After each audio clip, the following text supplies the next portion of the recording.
spitting up some green alien slime there. Welcome, creatures of all ages, and once again I have... There we go.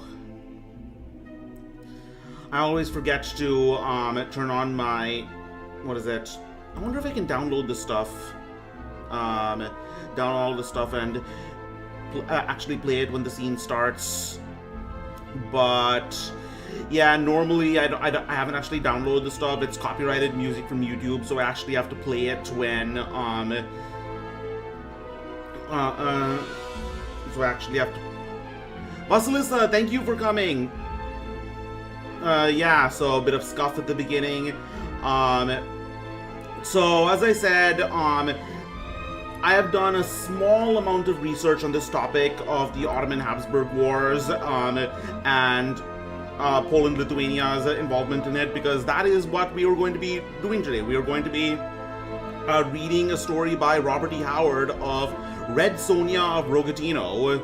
I know very little about this story, by the way. I mean, everyone knows about Conan the Barbarian, and plenty of people know about Red Sonya, the she-devil with the sword. But Red Sonya of Hyrcania's predecessor, Red Sonya of Rogatino, is a little less well known. Definitely one of the first action heroines in history. And so like I said, I don't know too much about it, so we're just gonna have to play it by ear. And I only did a small amount of research on, what is it? Of serious research on the Ottoman-Habsburg War. So the stuff I did look up is a little bit about the main Suleiman the Magnificent, who is the main antagonist of this story. So what we're going to do is I'm just going to quickly go over what I do know, and then we are going to actually bring up the Wikipedia article and read through it, because yeah, Wikipedia sometimes leaves out some important context. However, most of the stuff I have actually read secondary and primary sources to confirm from it is not that does not contradict Wikipedia that much. So what I do know is Suleiman the Magnificent, or Suleiman the First, he was born an only son, so we managed to avoid the purges that usually accompanied succession. He had a number of shocking intrigues with his harem, because he initially had a son with his Montenegrin wife Gulbahar, but soon became infatuated with a Russian slave girl named Roxolana. Roxolana was able to convince Suleiman to send Gulbahar and their son to a further away province, and the latter soon died, making Roxolana the sole subject of affection for the Sultan. And Suleiman ended up marrying her, and this was shocking to the empire because for centuries sultans had never entered monogamous marriage instead of having polygamous harems. That's all as far as I got. Otherwise, this is taking the story of the Shadow of the Vulture is taking place in the aftermath of the Battle of Mohacs, which was a decisive victory for the Ottoman Empire over the Habsburg Kingdom of Hungary. And also about Poland-Lithuania. Poland-Lithuania is a commonwealth right now. There is a king, and 15% of the public is of the people of Poland are nobles, one of the largest noble populations in the world. However, the rest of them are serfs. The rest of them are serfs. And being a serf in Poland and most of Eastern Europe was not much better than being a slave, because serfs could actually be bought and sold between nobles like slaves. Like, they were moderately better off in that there was a bit of religious tolerance among serfs. Like, non-Catholics weren't cracked down weren't cracked down on like they were in France or Hungary or Austria. To the point, and they were treated marginally better than Russian serfs, to the point that where Russian serfs would actually flee over to Poland, and in order to work there. So, and of course, what everyone who knows a little about the Polish-Lithuanian Commonwealth was the famous two words that brought an end to an entire empire: Liberum Veto. Liberum Veto,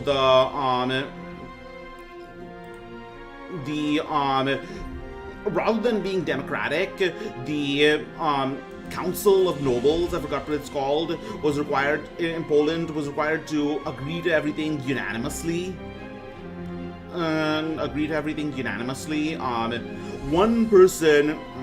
If one person disagreed, they could yell "Sisto activatum," activitatum, which in Latin means "stop the activity." This means that ultimately there was kind of something called the Golden Liberty, where the government did not get involved with the lives of the nobles, although of course the peasants were still treated like shit. And there was religious tolerance, there was low taxes on the nobles. So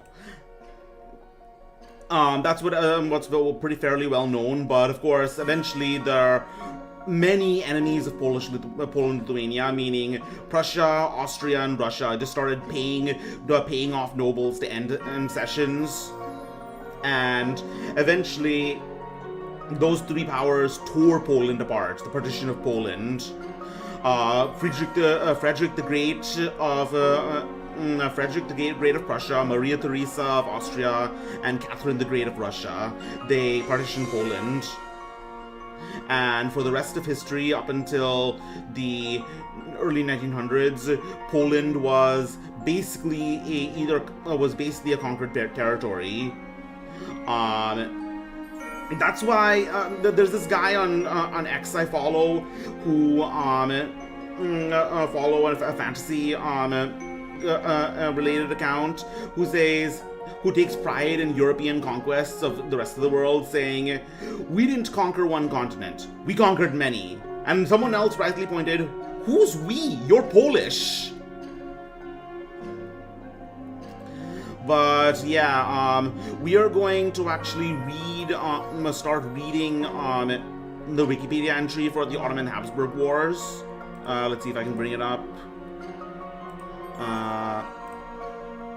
There we go. Let me know if you can't see this properly. Hold on, let me just bring my...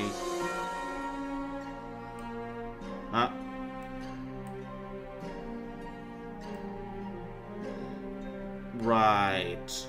Forgot that that's how my freaking...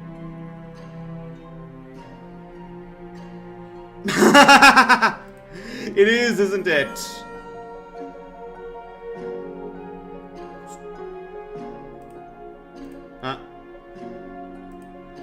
Okay, scuff is love, scuff is life indeed. Okay. Let me just... Where is my...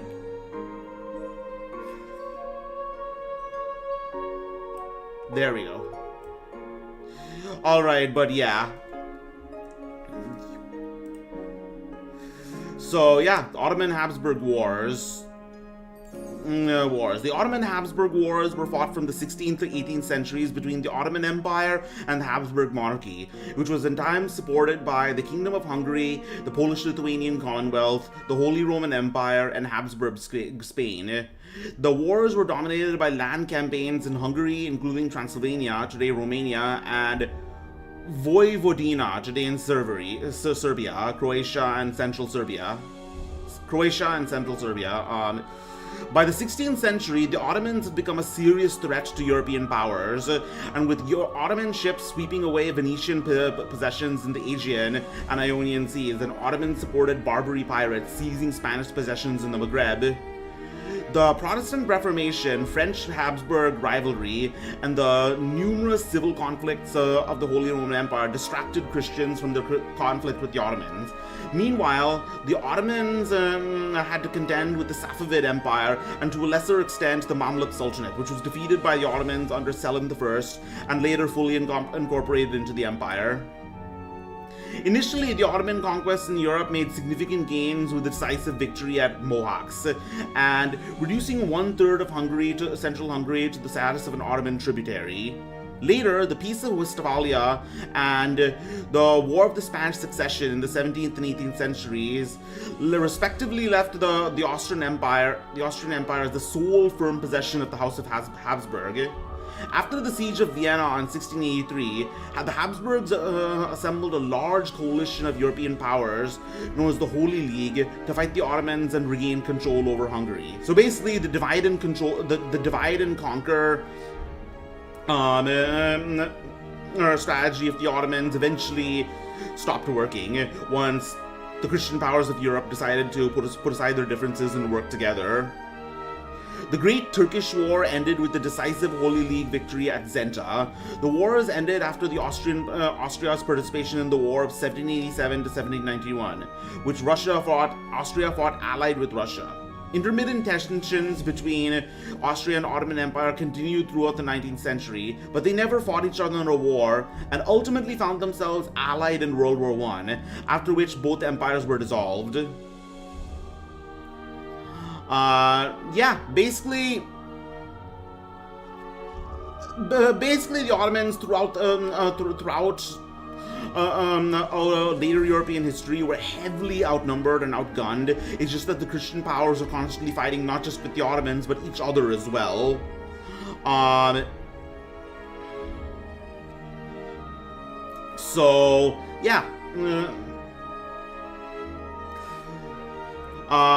But this story ultimately takes place, the story of Red Sonya of Rogatino takes place in the 1500s after the Battle of Mohacs,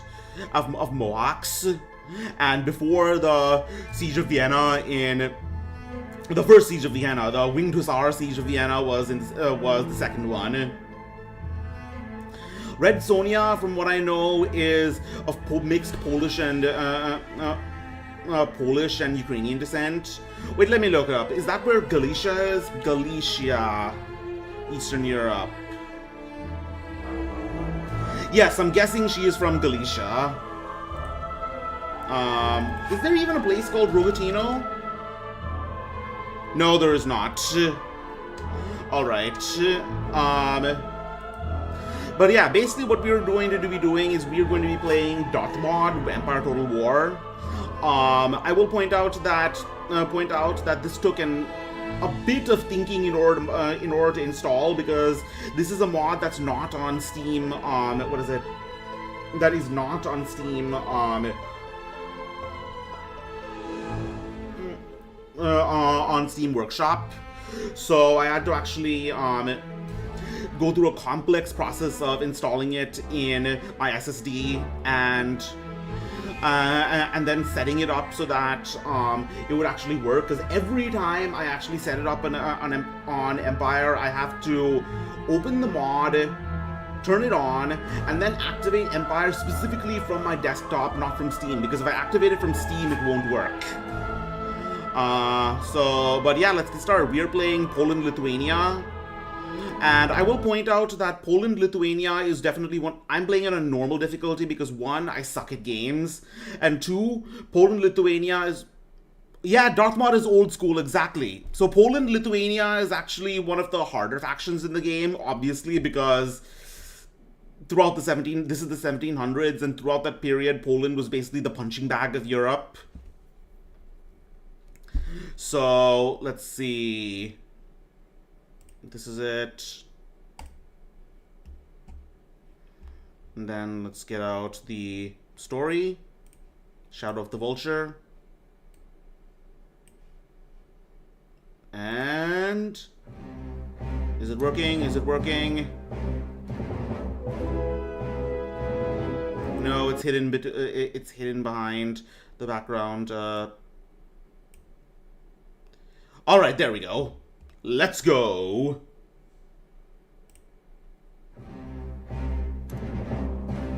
I mean, I wanted to use Darthmod because the AI in the base game is kind of shit.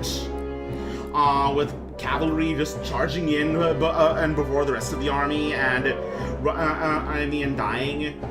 Yeah, that's the funny thing about cavalry is that cavalry if you charge cavalry into a unit of line infantry, then they're going to die because line infantry are not just because line infantry are not just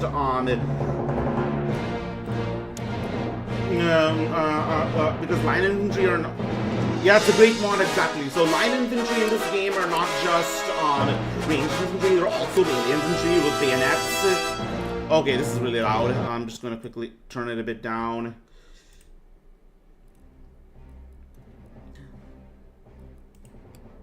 Yeah, so yeah, they are also melee infantry, and so the only way to actually reliably use cavalry is to cycle charge them, or charge them in order to break units it's at the last minute, or use them to hunt down generals and artillery. Yes, Poland, Lithuania. Poland is an old idea, and an old kingdom. Like anything old, it has old enmities and problems. The problems and enmities of those are any state surrounded by ambitious rivals, all of whom are looking to become stronger at someone else's expense. Sweden's ambitions to create an empire around the Baltic, Tsar Peter's desires to make Russia a great European power and to rival the style of Bourbon France, the Austrians and Prussians each seeking to define a greater Germany and secure their borders. Even the distant Ottomans have to be considered, should they ever launch a new assault on Christian Europe. And in the middle of all of this, a Polish-Lithuanian state that is not under the control of a single strong ruler, a man who can impose his will to defend his people. Instead, Poland has something altogether stranger, a land where the people have a sane government. Well, of course, by the people, it means the nobles. That the country has survived at all is a tribute to the spirit of its people, and yet, these rivalries could be turned to advantage. A Polish leader who picked his alliance carefully, and his wars equally so, could do much to make his country great. Right, the Russians have no divine right to dominate the steppes, or the Swedes control the Baltic. The various German states need allies, the same as other regions, and cannot expect to take anything they want without a struggle. A clever Polish leader could make much of this situation, if he can manage the hopes, expectations, and fears of his people at home. Alright, let's go.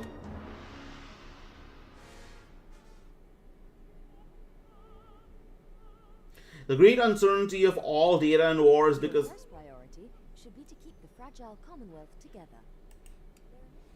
Alright. Okay, so as you can see, East Prussia is separated from West Prussia. Königsberg. And we have Gdansk, we have Warsaw, which brings in Warsaw, which is our capital. We also have Vilnius in Lithuania, because it is the Polish-Lithuanian Commonwealth. Though in practice it is basically Poland. We have Minsk. Oh yeah, we have Galicia. This is where Red Sonya is from. And let's see. Okay, first of all, we have a rake. Powell Woy. I don't know how to speak Polish. I don't know how they're pronounced. How everything's pronounced. We have a gentleman. What can this guy do? He is +1 to research. That's pretty straightforward. Where is our school? Right here. When all nations but one know about a new and a rake. Where should we send our rake? Ooh, this guy looks dangerous. Maybe I should kill him. You can move your rake. Use this panel to probably not. Takes too little. Unlike in Rome 2, if a assassin fails to kill someone, he will. There's a good chance that he will die. Let's see. Maybe I should kill that missionary. Missionary, because he's driving people away from the one true Catholic faith. Nope, also too dangerous. Let's look at our which direction we want to go. I have played this campaign before, but it's very difficult. Prussia. Oh, I'm actually trading with Prussia, alright, but they're unfriendly. Yeah, that's the thing, in this game, unfriendly factions will actually trade with you because so much money actually comes from trade compared to taxes. Austria is also unfriendly. Russia is actually our ally. Okay, which direction do we want to go in? Personally, I think... Estonia looks promising. Oh, obviously the goal would be to take Brandenburg and or take Prussia because these are very profitable regions. But who are the people who are most likely to declare war to me? Just give me a moment, I'm thinking. Okay, Sweden is obviously out for my ass. Just like they were before in the deluge, when yeah, I mean, I don't know how much you guys know about the Swedish deluge, but when the Swedish came and attacked Poland in the late 1600s, they stole so much stuff and killed so many people that the Polish are still sore from it to this day, because the Swedish stole so much treasure, and the Polish government has regularly asked for some of it back, but Sweden is just, la la la la la, I can't hear you! Okay. Okay. You know what? Let's go with the, you know, let's go the traditional way, route. Let's go attack the Ottoman Empire. Who are they at war with? Exactly, the Swedes refuse to give anything back. So... yeah, I think that's what I'm going to do. I'm going to join war with... No, you can't join one. We are going to attack the Ottoman Empire, because that is what this story is about, the story of the Shadow of the Vulture. Pikemen.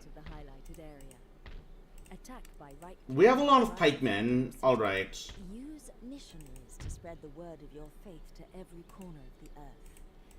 Conversion to your state religion will make foreign cultures less troublesome.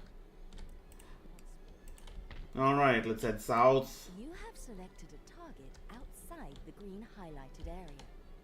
This means your character cannot reach his target. Okay, what can I get here? Just pikemen? I definitely want more than that, so let's upgrade our... Buildings of education further the research and acquisition of new technology. Industrial buildings facilitate trade and return income. Barracks increase the numbers and quality of available units. Inns, theatres, etc. keep the population happy in the short term. Okay, these guys are coming for me, so I'm just going to go north.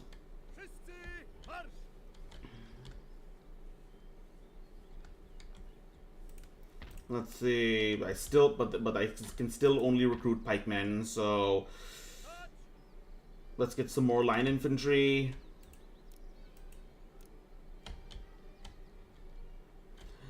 I'm probably going to...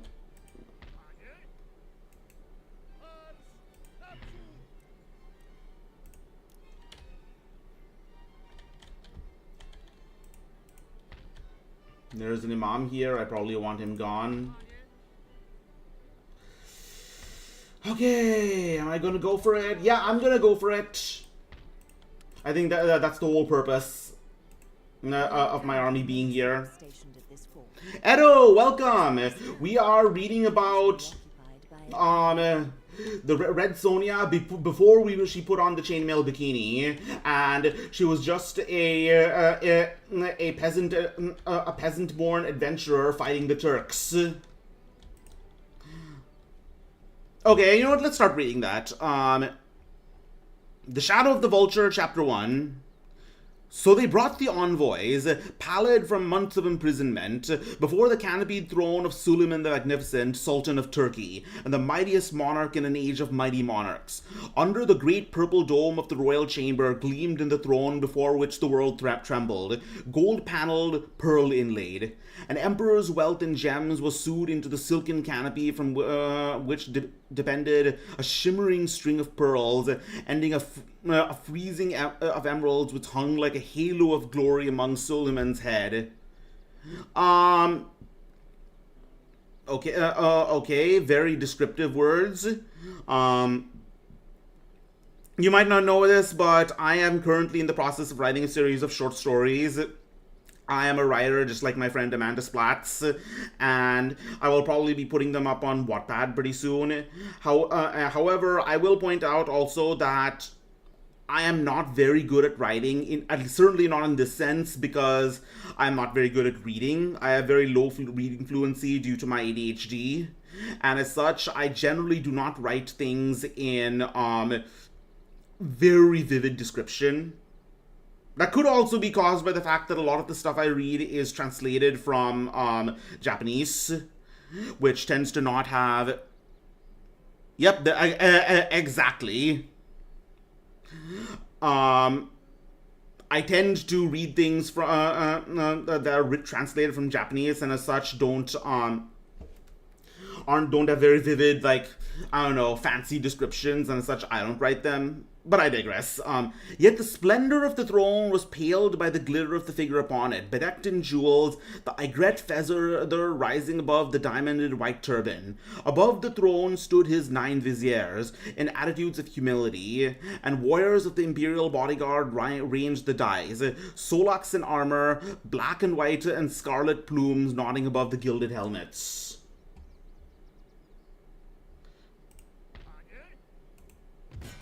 Sucks to be you. Mustafa the Second. I'm August the 2nd. Alright. We do not fear your guns and swords, but when the will of Allah the Almighty prevails, then you shall truly fear us. In order to gain control of a garrisoned and fortified city, it's often necessary to lay siege. Winning a battle isn't just about greater numbers. The balance of units and the commander's ability are essential. Look at the strength ratio. A very large army or navy spread over 2 or more units. Yeah, this is basically just a skirmishing force at this point, so let's go. Can feel the maximum of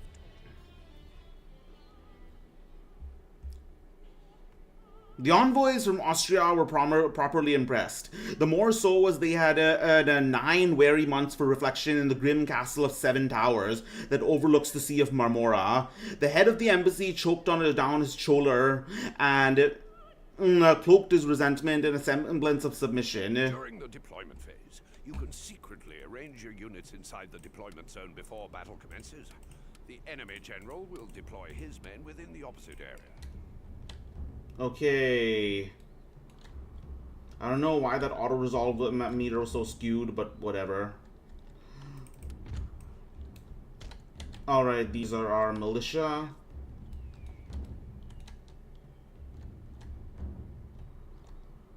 They all look the same, and that is fine. This is an old game. So, yeah. Okay, so we want to spread out our, on one hand, we do want to sort of spread out our troops to get more surface area of fire. On the other hand, it makes them difficult to move. But, you know, we're the ones defending, so it's fine. Okay.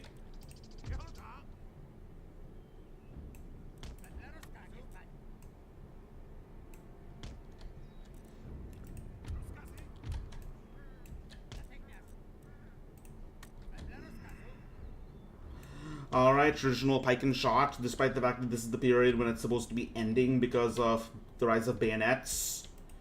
We got some cavalry. This should be good for... cavalry should be good for,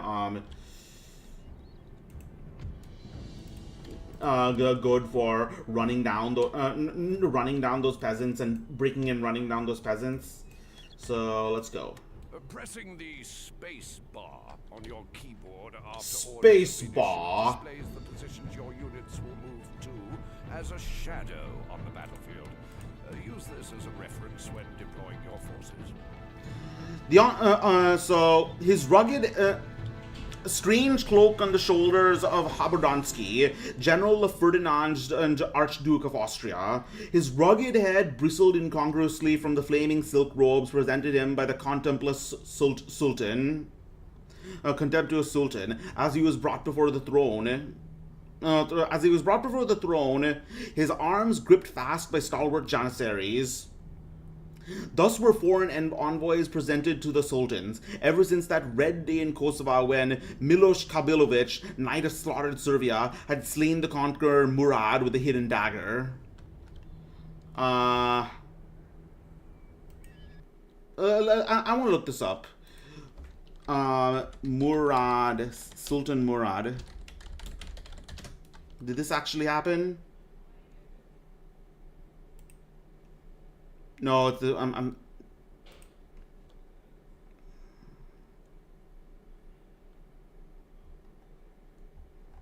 no, okay, Murad the Third. How about that?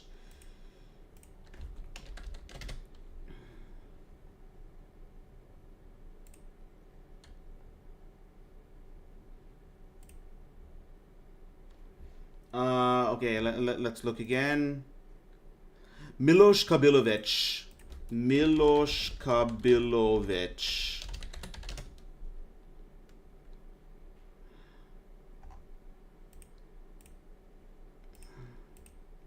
Legendary Serbian knight traditionally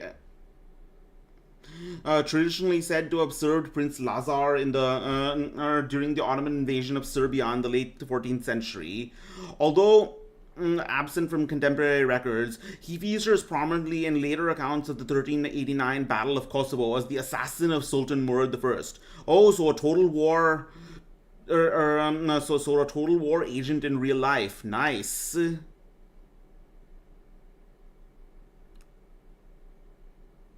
All right, let's get back to it.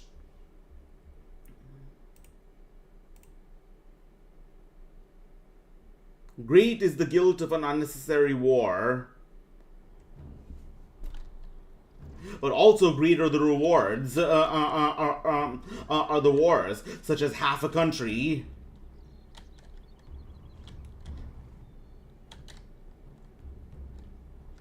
Wait, are they coming in my direction? No, I'm the one who's supposed to be attacking, right?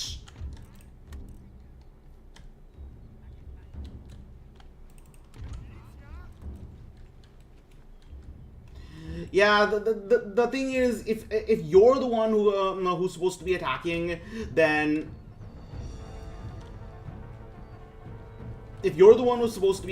then you're already at a disadvantage because it takes time to set up your firing lines, and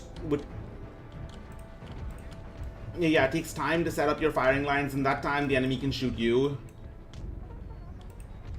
That's why artillery is so important. Important because this forces the enemy to come to you.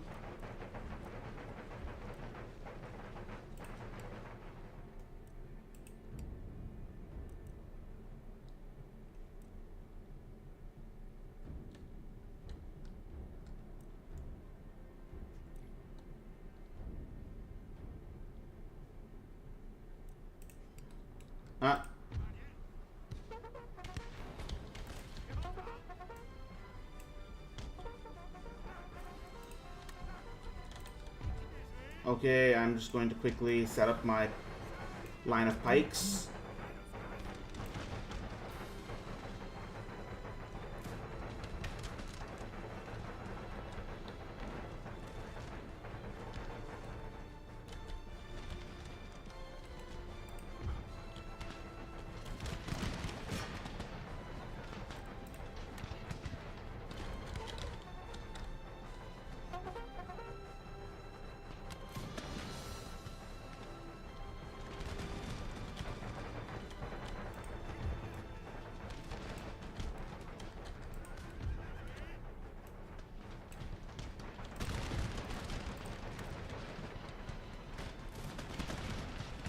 Someone has to get shot first.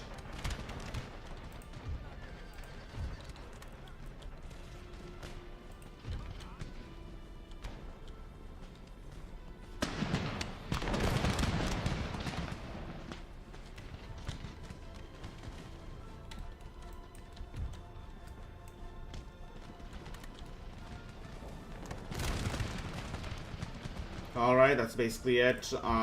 We have our pike wall to defend ourselves.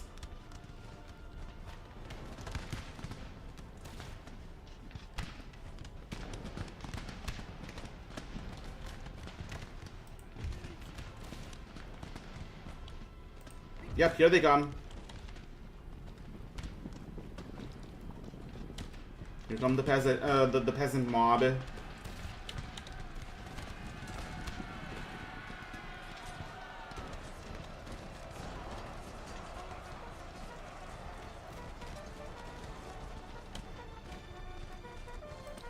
Ah, crap.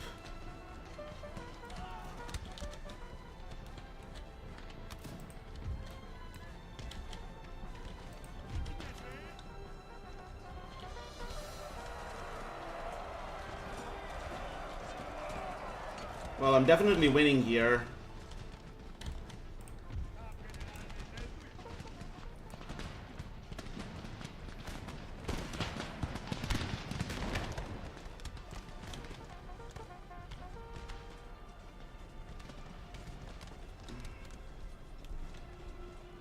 Okay, let's... Shit! I got ganked at the last and while my back was turned. My cavalry. Do you know how hard these are to replace?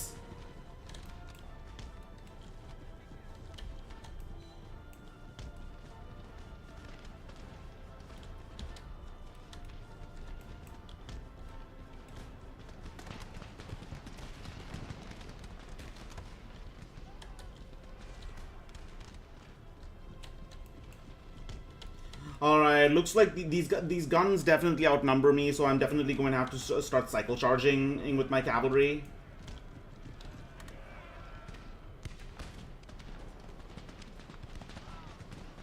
Holy shit, these peasants are fighting to the death.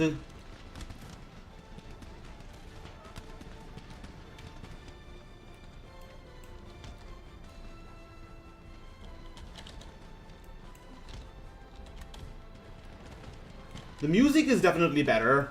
I'm gonna be real. Shit!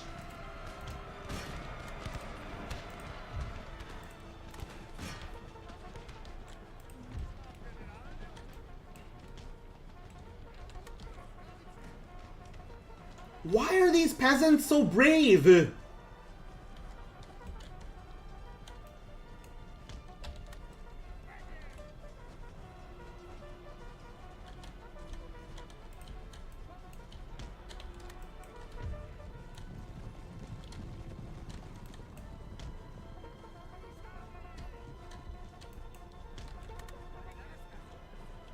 Yeah, that's right, you better route.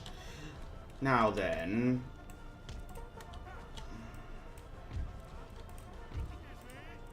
Alright, let's get a pike push going.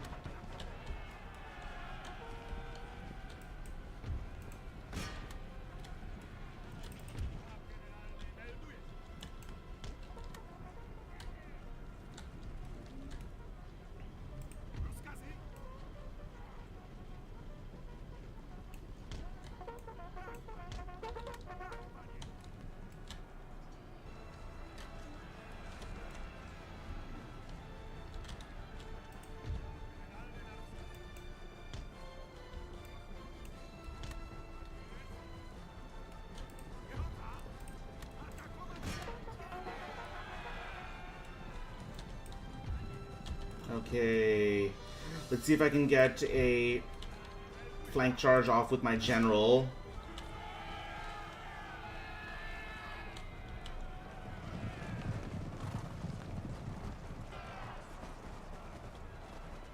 There we go.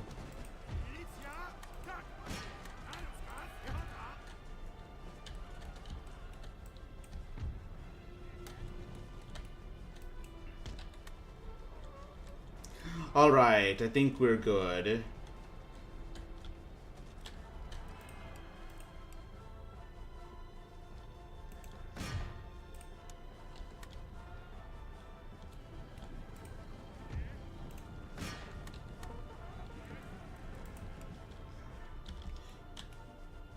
Shit!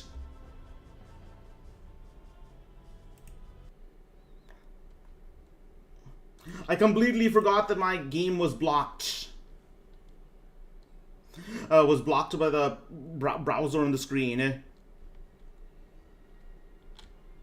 You know, it's okay. It's okay if nobody brought it up, that means they were lurking, which is fine too.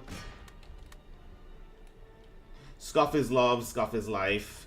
Yeah, let's keep reading.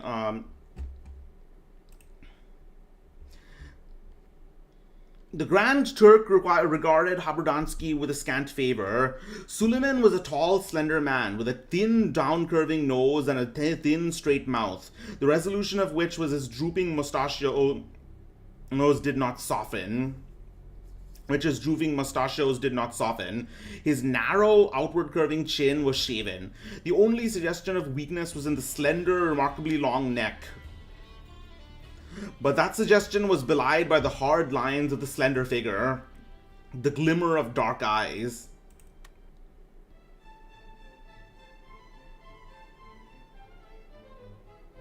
Battle statistics are displayed here, along with a breakdown of the condition of each surviving unit in your army. Following capture of a capital city, it is important to leave an adequate garrison behind to quell unrest until both the population level and any damaged buildings are fully restored. Exempting the region from tax may also be helpful in the short term. All right.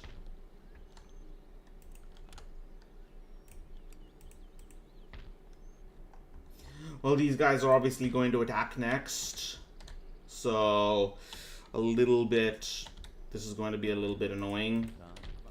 Anyways, now I need to preach the one true faith to my newly conquered, reclaimed territories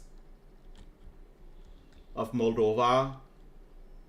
Wait, is that what it is? Is that what is it modern Moldova? Yes, it is.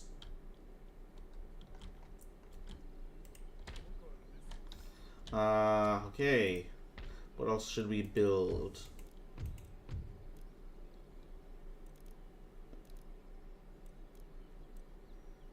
No, we do not need an admiralty because we do not have a navy. Craft workshops. Alright, this looks helpful.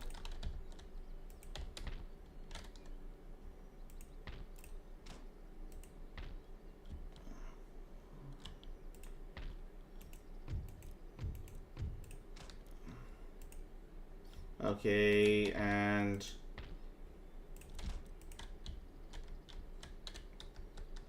other than that, what else do I have to build? A body house.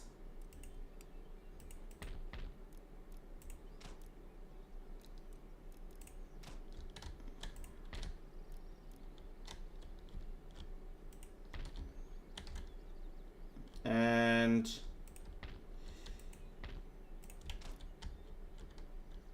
oh yeah, I also have this. I have Belarus and Voinia.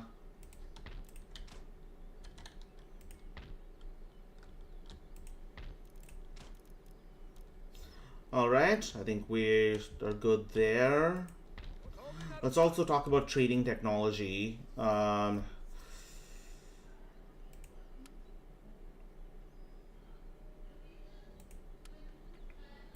Sweden is hostile to me. Yeah, everyone around me, nobody likes me basically except Russia. Maybe I can convince Russia to Austria to open a trade deal. Long-standing Oh, what do you know? develop a healthy respect for each other, reflected by a gradual improvement in diplomacy. Yeah, like I said, in this game, even factions that are angry with you will. Even factions that are angry with you will offer to trade with you because so much money comes from it. Like, right now I'm getting, like, 800 gold, 800 pounds, I'm guessing. That's what the main in current currency in this would be. No, would it? No, the pound only became the currency of, like, the main medium of exchange in the 1800s during the Pax Britannica.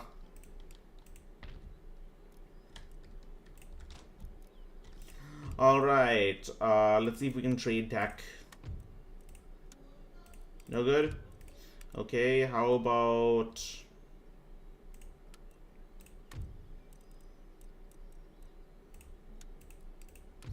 Okay.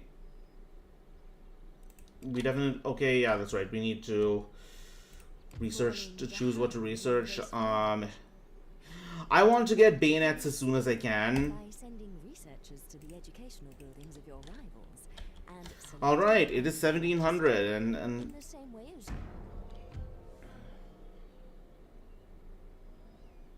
Great Britain. Okay, we can do that.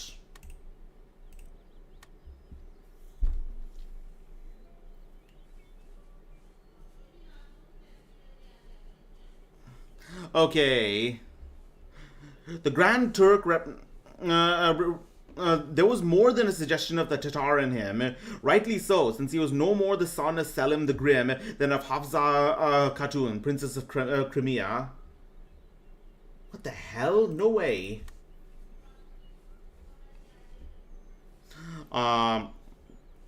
Born to the purple, heir to the mightiest military power in the world, he was crested with authority and cloaked in pride that recognized no peer beneath the gods. Under his eagle gaze, old Haberdansky bent his head to hide the sullen rage in his eyes. 9 months before, the general had come to Stambul, representing his master, the Archduke, with proposals of truce.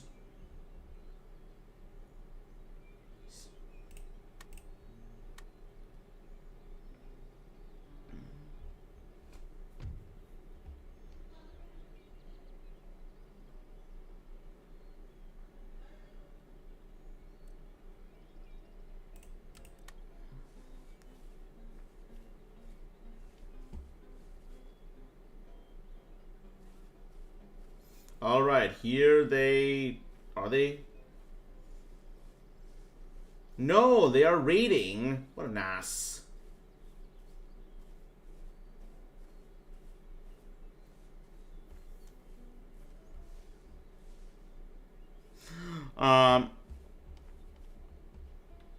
Truce and disposition of the Hungarian crown.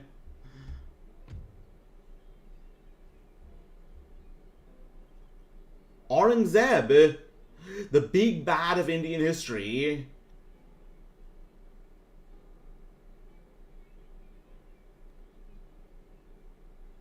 Why not?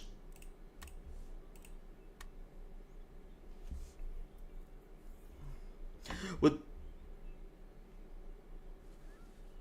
and disposition of the Iron Crown of Hungary, torn from the dead King Louis's head on the blood field of Mohawks. When population growth is slow here, it is recommended that you upgrade farms or bring lower class taxes down. Increasing the food supply and net income of the layman will reduce the infant mortality rate, thereby increasing the population. Can I take this guy? I mean, it's largely... His army is largely melee, so I guess I could. Screw it, I'm gonna go for it. I wonder if I can kill him. It would be nice. 25% chance, but stranger things have happened.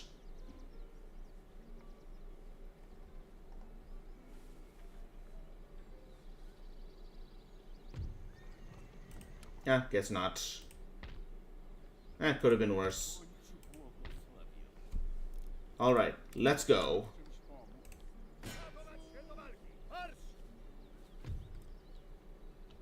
Yeah, we got this.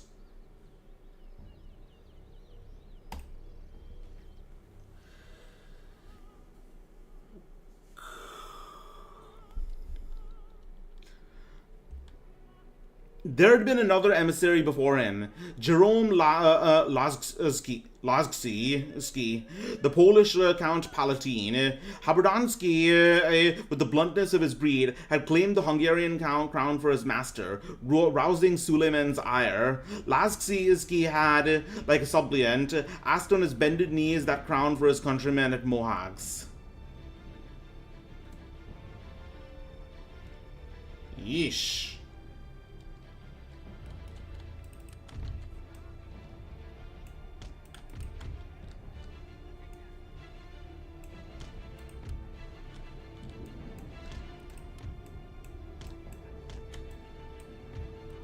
Now let's group them. Oh, they are in perfectly square, a linear formation. Perfect. All right. Tulazkiewski had been given honor, gold, and promises of patronage, for which he had paid with pledges abhorrent to his avaricious soul, selling his allies' subjects into slavery, and opening the road to the subject territory to the very heart of Christendom. All this was made known to Haberdansky, frothing with fury in the prison to which the arrogant resentment of the Sultan had assigned him. Now Suleiman looked contemptuously at the staunch old general, and dispensed with the usual formality of speaking through the mouthpiece of the Grand Vizier. A royal Turk would not deign to admit knowledge of any Frankish tongue, but Haberdansky understood Turkey. The Sultan's remarks were brief without preamble. Say to your master, I now make ready to visit him in his own lands, and that if he fails to meet me at Mohacs or Pest, I will meet him beneath the walls of Vienna. Haberdansky bowed, not trusting himself to speak. At a scornful wave of the imperial hand, an officer of the court came forward and bestowed upon the general a small gilded bag containing 200 ducats. Each member of his retinue, waiting patiently at the other end of the chamber, under the spears of the janissaries, was likewise so guerdoned. That's a word I have never heard before. Okay. Haberdansky mumbled thanks, his naughty hands clenched about the gift with unnecessary vigor. The Sultan grinned thinly, well aware that the ambassador would have hurled the coins to his face if he had dared.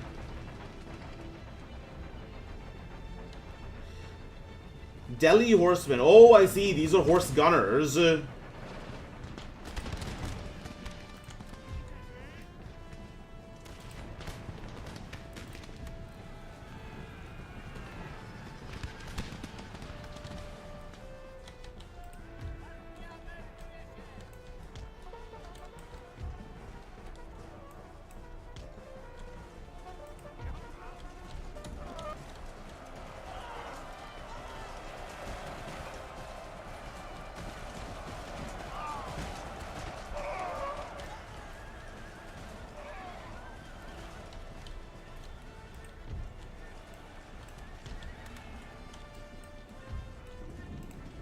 All right, let's get a cycle charge in.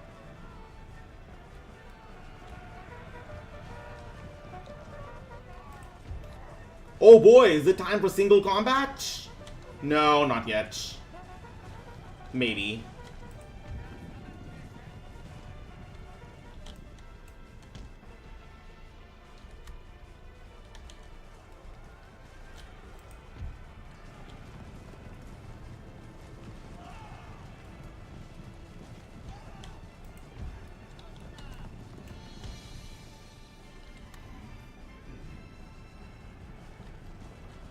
Alright, let's give it to them again.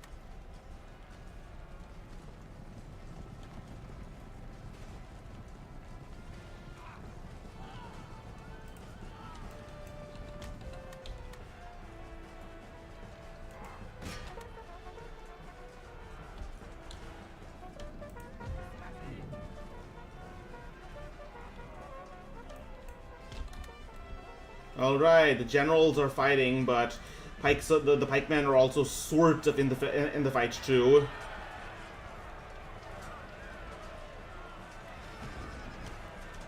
Am I winning? Looks like I am. Alright.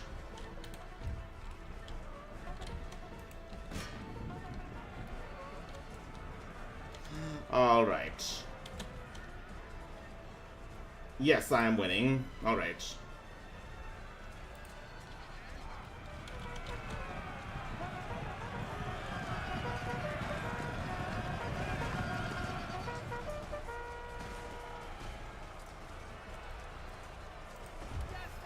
Alright, the peasants have been broken.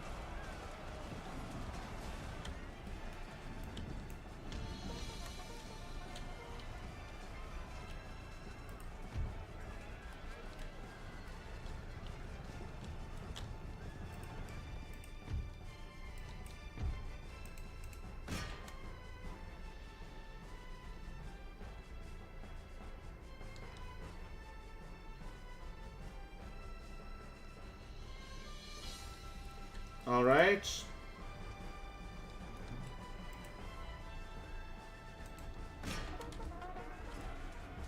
I don't know where the other troops are. Maybe I'll discover them later. Oh wow, my militia is basically almost dead.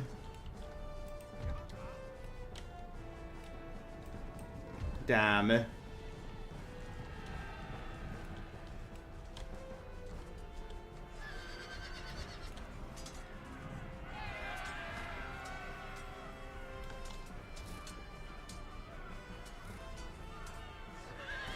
Oh! He basically, his horse just slid under him. Alright. Haberdan, he half lifted his hand in token of dismissal, then paused, his eyes resting on the group of men who composed the general's suite. Or rather, on one of these men. This man was the tallest in the room, strongly built, wearing his Turkish gift garments clumsily. At a gesture from the Sultan, he was brought forward with the grasp of the soldiers. Suleiman stared at him narrowly. The Turkish vest and voluminous...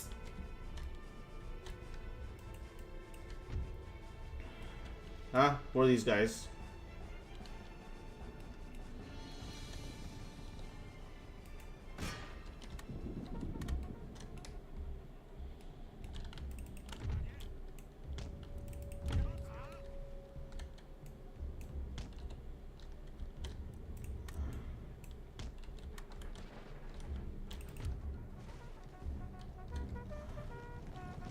All right. Suleiman stared at him narrowly. The Turkish vest and voluminous khalat could not conceal the lines of massive strength. His tawny hair was close-cropped, his sweeping yellow mustaches drooping below a stubborn chin. His blue eyes seemed strangely clouded. It was as if the man slept on his feet with his eyes open. Do you speak Turkey? The Sultan did the fellow the stupendous honor of addressing him directly. Through all the pomp of the Ottoman court, there remained in the Sultan some simplicity of the Tatar ancestors. Yes, your majesty, answered the Frank. Who are you? Men name me Gottfried von Kalmbach. Suleiman scowled, and unconsciously his fingers wandered to his shoulder, where, under his silken robes, he could feel the outlines of an old scar. I do not forget faces. Somewhere I have seen yours, under circumstances that etched it into the back of my mind.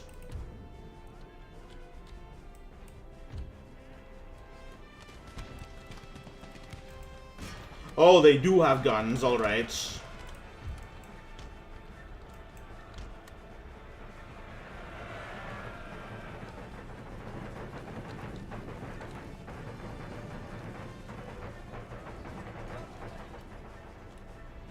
Yeah, I made a mistake there.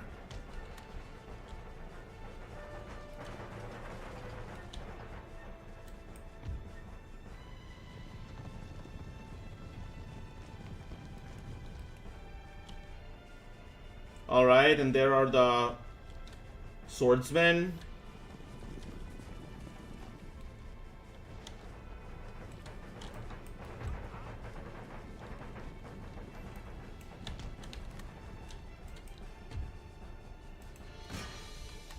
Alright. I do not forget face. I was at Rhodes, offered the German. Many men were at Rhodes. Agreed von Kalmbach tranquilly. De Lyle, Lil.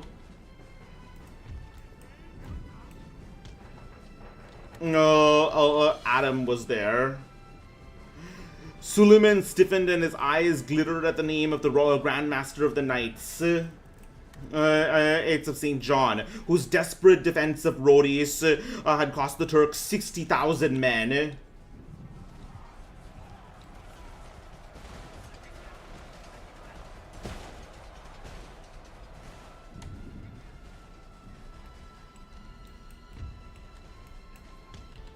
And he decided, however, that the Frank was not clever enough to remark to carry any subtle thrust, and dismissed the embassy with a wave.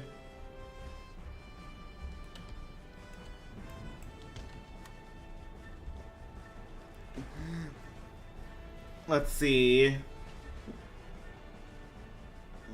The envoys were backed out of the presence and the incident was closed. The Franks would be escorted out of Istanbul. Would be escorted out of Istanbul and to the nearest boundaries of the empire.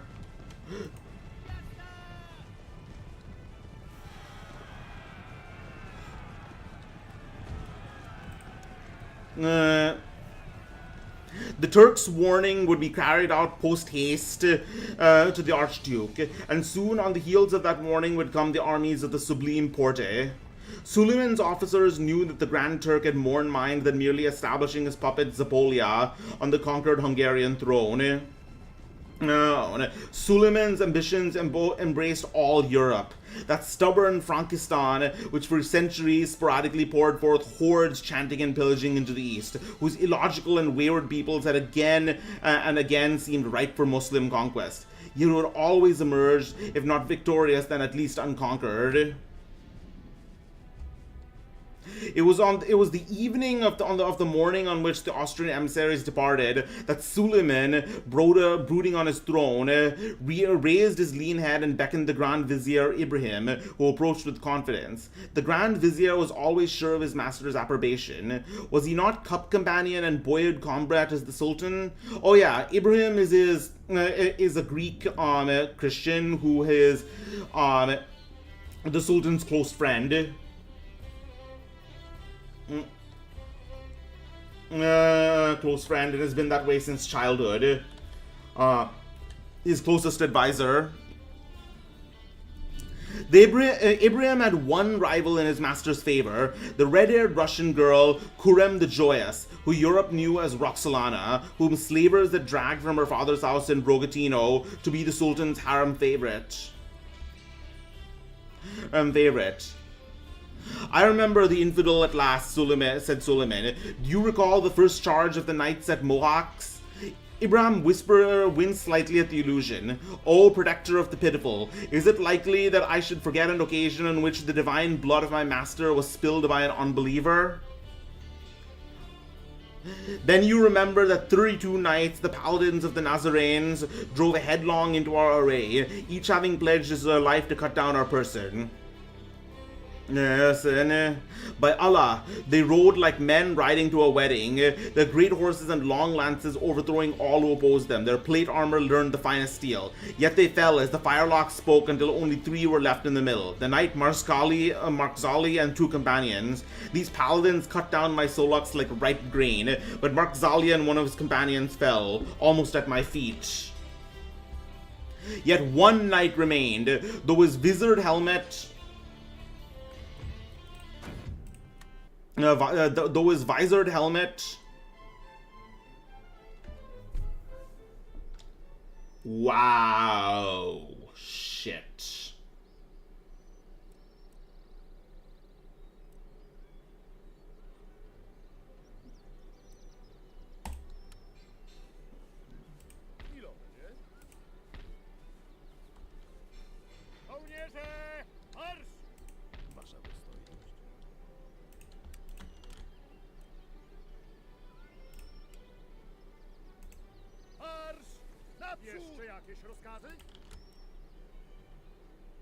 All right.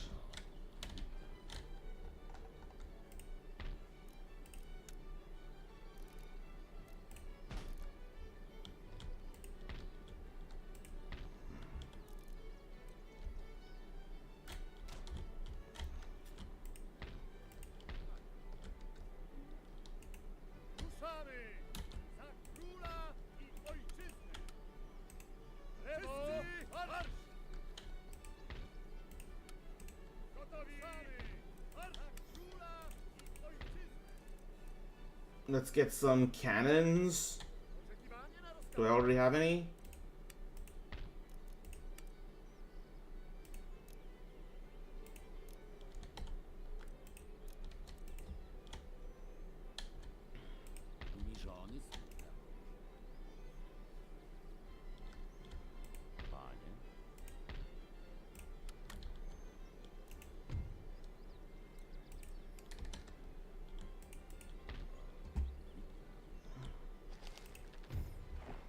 Alright, trade gained.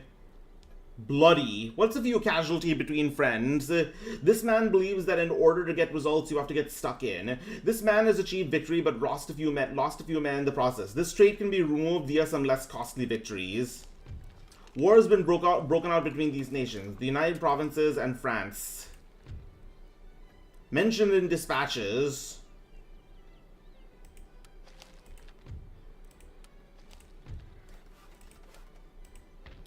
Alright, what should I build here?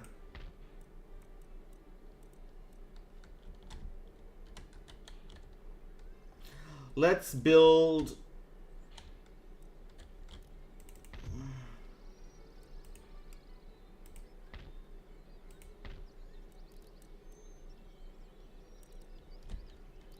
Maybe I should just build a school here.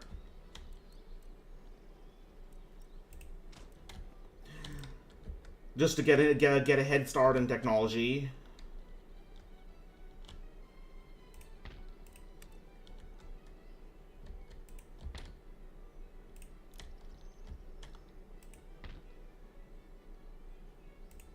Do not concentrate the construction of military buildings within a single region. Spread out to ensure the availability of troops during an invasion. All right.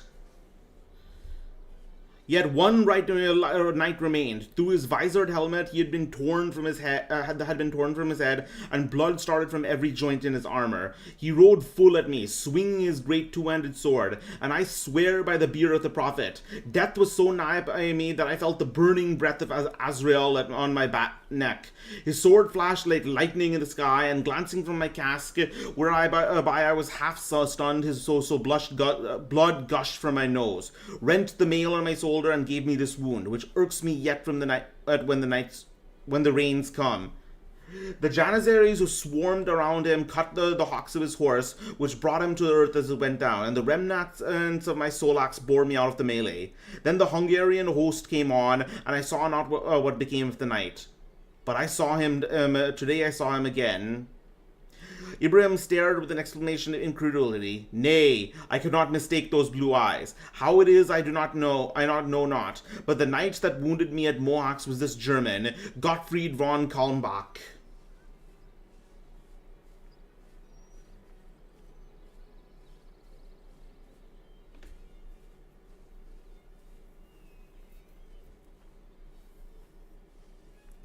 But, defender of the faith, protested Ibrahim, the heads of those dog knights were heaped before thy royal pavilion, and I counted them, and said they were nothing at the time, lest men think I held thee in blame, answered Suleiman. There were but 31. Men, most were so mutilated I could tell little of the features, but somehow the infidel escaped, who gave me this blow. I love brave men, but our blood is not so common that an unbeliever may with impunity spill it on the ground for the dogs to lap up.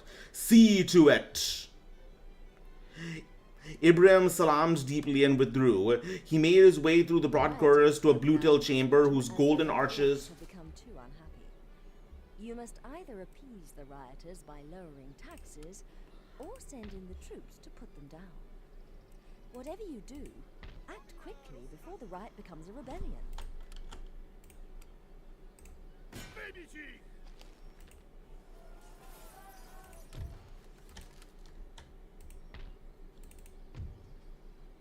I guess I will have to cut taxes, unfortunately, or else there will be a rebellion.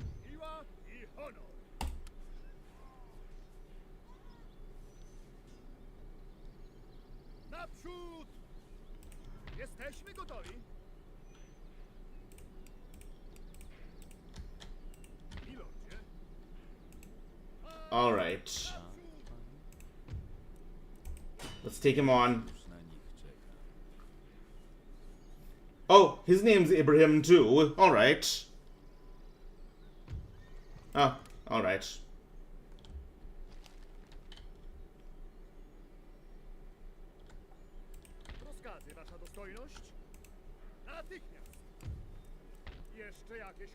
If you want to concentrate solely on the business of war, taxation and construction management can be automated. Alright, looks like I'm going to have to do progressive taxation. Tax the middle classes as low as I can. And, oh, of course, it mentions middle classes instead of the workers, because the really poor, because the poor, the workers in this case, are serfs who have no rights.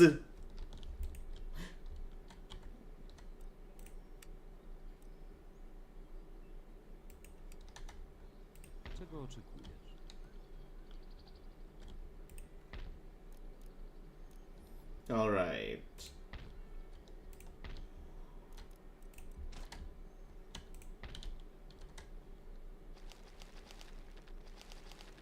Alright, Captain Kidd has just finally been brought to justice.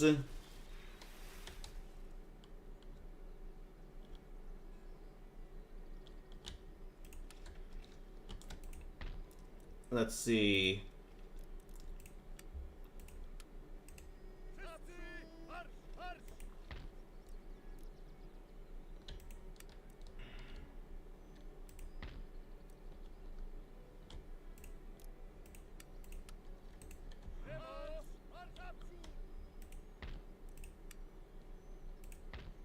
Upgrading the road system within a region. Oh yeah, I forgot I can upgrade roads. Yeah, I'll do that. Better quality roads also allow armies to... There, you're already doing better under the Christian, under a Christian king.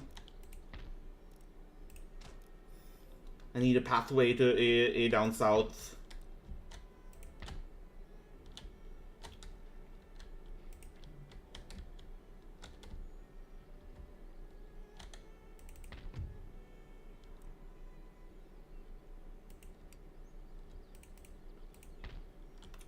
Oh wait, most of them are not are not Muslim. Most of them are Orthodox. All right.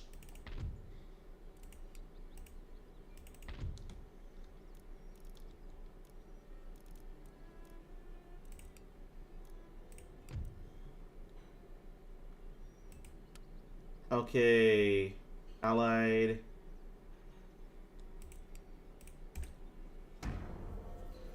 Okay.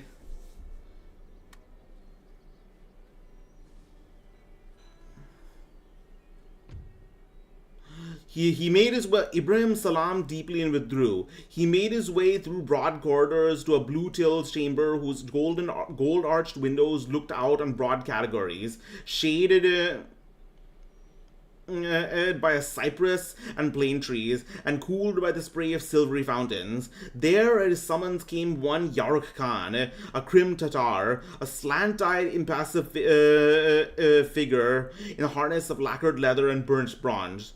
"Dog brother," said the vizier, "did thy Kumis' clouded gaze mark the tall German lord who served the Emir Haberdonsky, the lord whose hair is as tawny as a lion's mane?" "Aye, Noyon, he who is called Gombuk." "The same. Take a chambul of thy dog brothers and go after the Franks. Bring back not this man, and thou shalt be rewarded. The persons of envoys are sacred. But this matter is not official," he added cynically. "To hear is to obey. With a salam as profound as that accorded to the Sultan himself, Yaruk Khan backed out of the presence of the second man of the empire."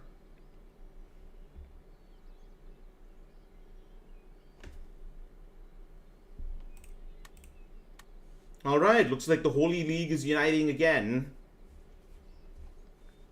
He returned some days later, dusty, travel-stained, and without his prey. On him, Ibrahim bent an eye full of menace, and the Tatar prostrated himself before the silken cushions on which the Grand Vizier sat, in the blue chamber with the gold-arched windows.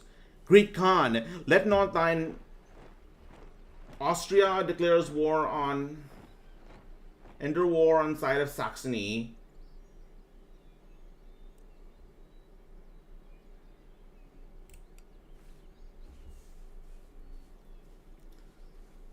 Oh, everyone is just ganging up on Saxony, it looks like.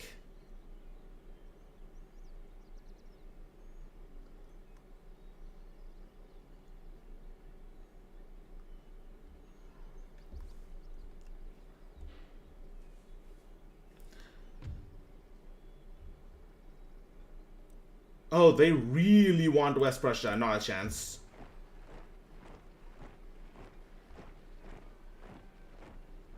Oh, here they come. Here it comes.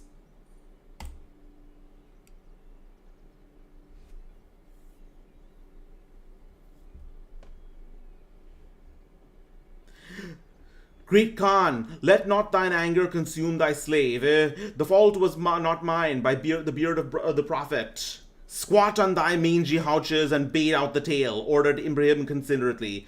Thus it was, my lord, began York Khan. I rode swiftly, and though the Franks and their escort had a long start, and pushed on through the night without halting, I came up with them the next midday. But lo, Gombuk was not among them, and when I inquired after him, the paladin Haberdonsky replied only with many oaths, likely to the roaring of a cannon. Is the central hub of your empire. You can construct things here that are not available anywhere else in your empire, such as high-level government buildings and military administration facilities. Okay, Westphalia has been destroyed. Oh yeah, I forgot, I need to take a look at my cabinet.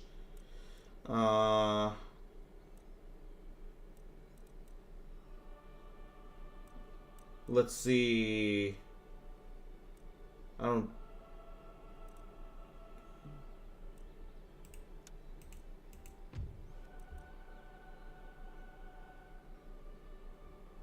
So basically, I can't select specific, I can't select specific,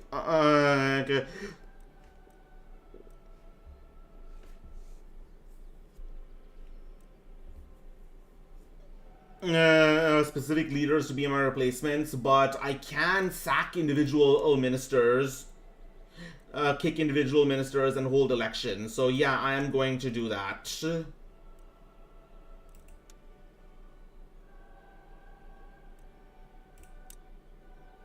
Alright, that's good. Much better.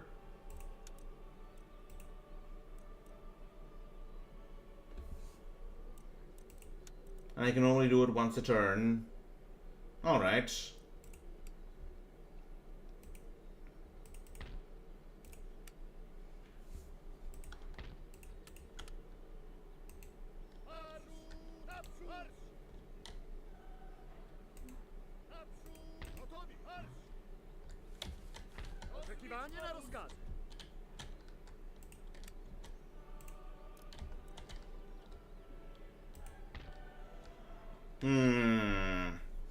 What if I attacked from both sides?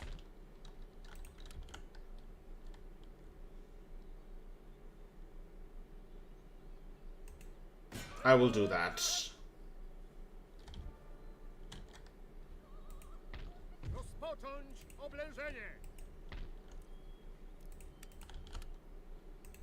There are currently no troops stationed at this fort.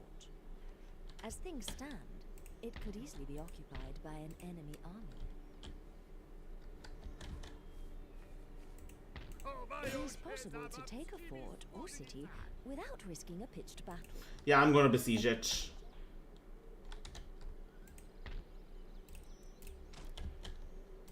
Let's see if we can kill this infidel again. Rival agents can be removed by assassination. Damn it! Select your rake, then click on his intended target. Units can now be recruited directly by a general in the field. Select the recruitment tab, then left.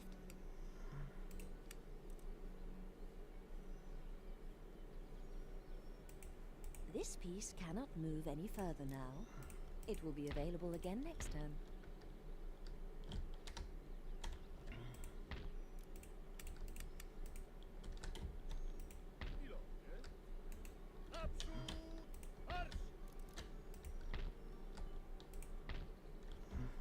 Let's see. Okay, let's build into a government, either a government council or a... I will make this into a civil settlement.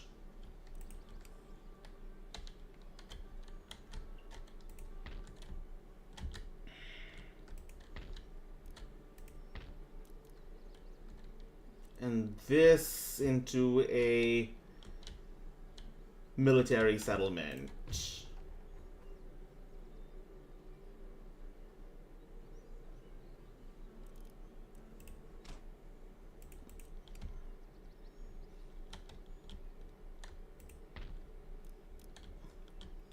All right, so far so good.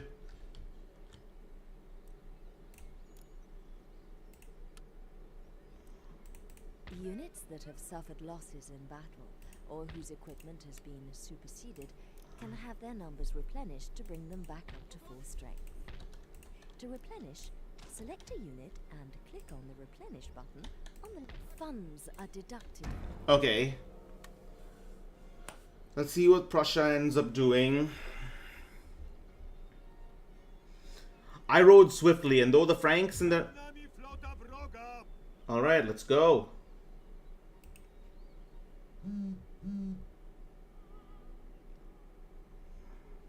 But lo, Gombuk was not among them, and when I inquired after him, the paladin Haburansky replied only with many great oaths, like to the roaring of a cannon. So I spoke with the various of the escort who understood the speech of these infidels, and learned what had come to pass. Yet I would have my men remember that I only repeat the words of the spahis of the escort, who are men without honor and lie like a Tatar. This they told me. Yarok acknowledged the compliment and with a wide dog-like grin and continued. This they told me. At dawn, Gombuk rode a Jew horse away from the rest, and the Emir Haberdansky demanded of him the reason. Then Gombuk laughed in the manner of the Franks. So, and Gombuk said, "The devil of good your service has done." So I cool my heels for 9 months in a Turkish prison. Suleiman and has given us safe conduct over the border, and I am not compelled to ride with you.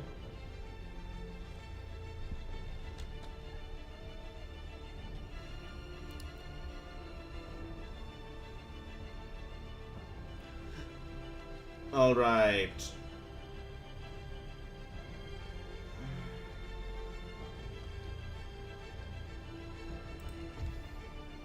I am going to see if I can break down their...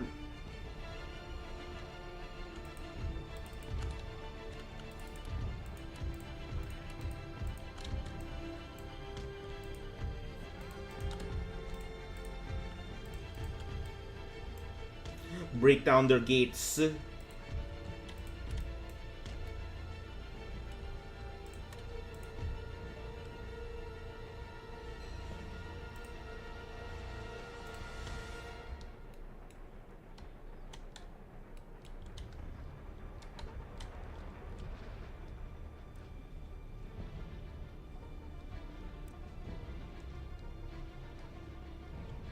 No, wait, they're coming to me, I think.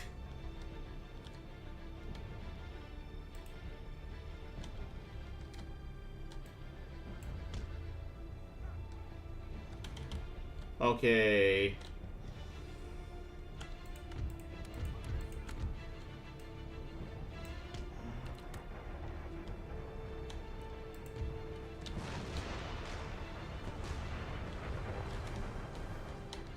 Yeah, I made a mistake there.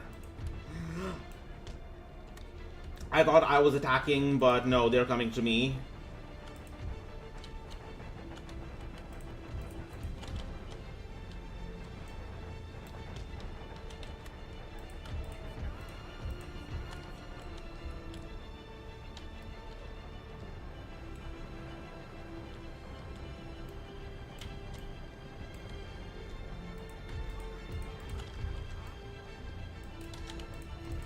Okay, careful.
Okay.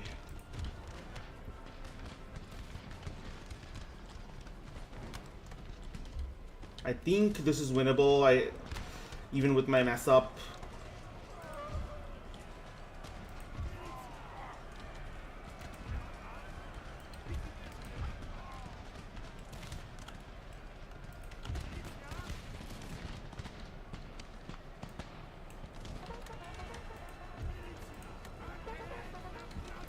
Alright, plug bayonets.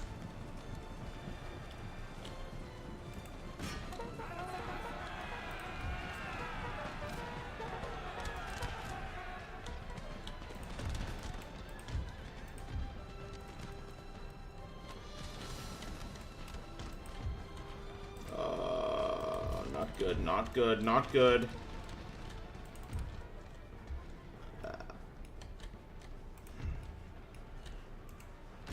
Alright, I can at least gank their general.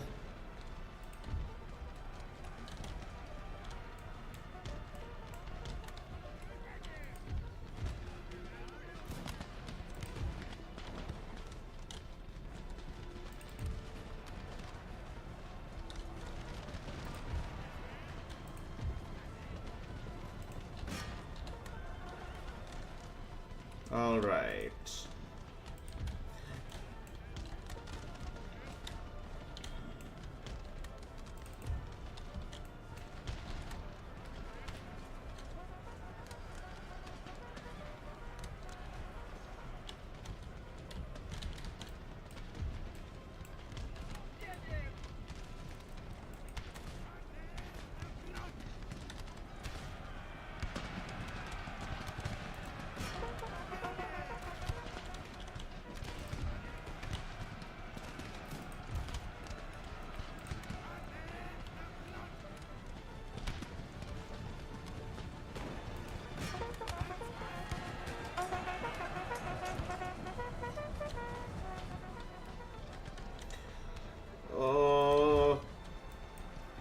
Okay, general is almost down. No, not even close.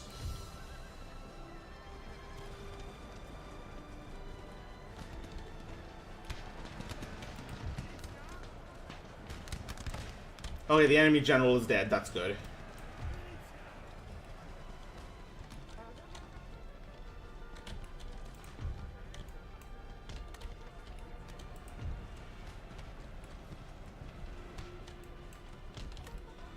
I have to use my generals right.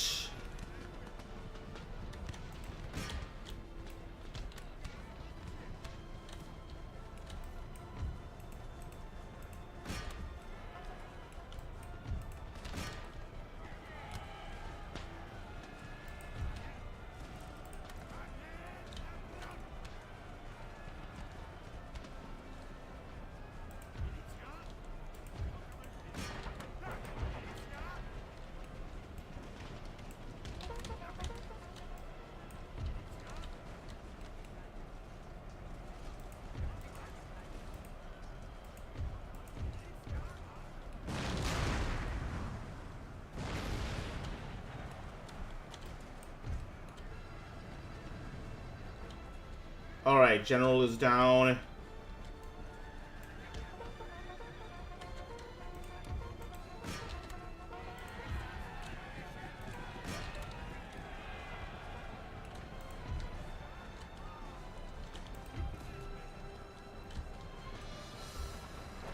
Alright. Not the winged hussars, but pretty close.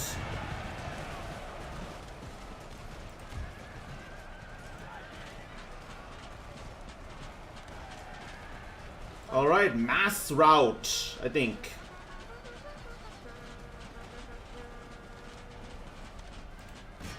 Beautiful.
And that should be it.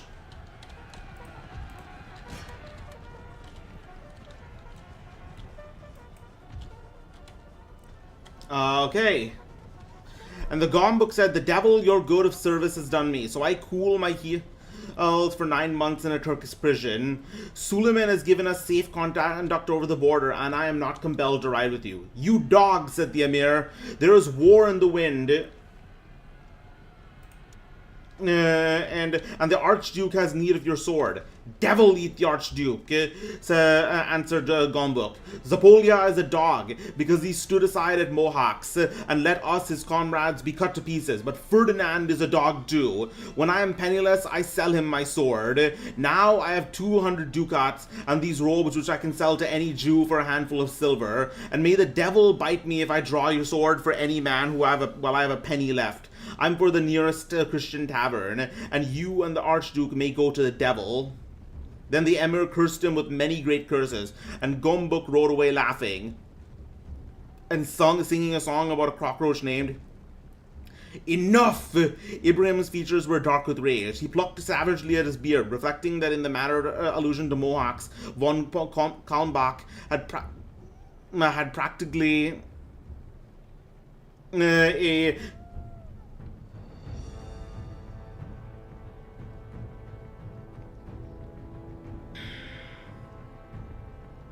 Yeah, Robert E. Howard definitely had a way with words, as does one who reads a lot faster than I do. Enough! Ibrahim's features were dark with rage. He plucked savagely at his beard, reflecting that in the allusion to Mohawks, von Kalmbach had practically clinched Suleiman's suspicion.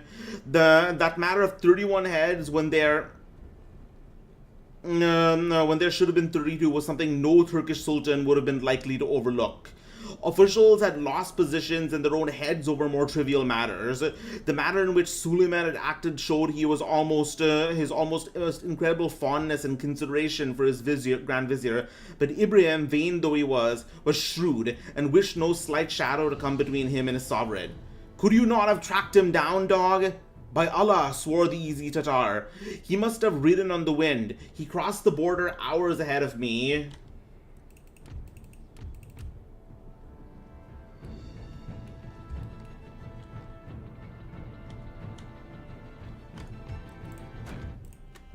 The border hours is ahead of me, and I follow him as fast as I dared. "Enough of excuses. Send Mikal Oglu to me." The Tatar departed thankfully, and Ibrahim was not tolerant of failure in any man. The Grand Vizier brooded on the silken cushions until the shadow of the Grand Vizier brooded.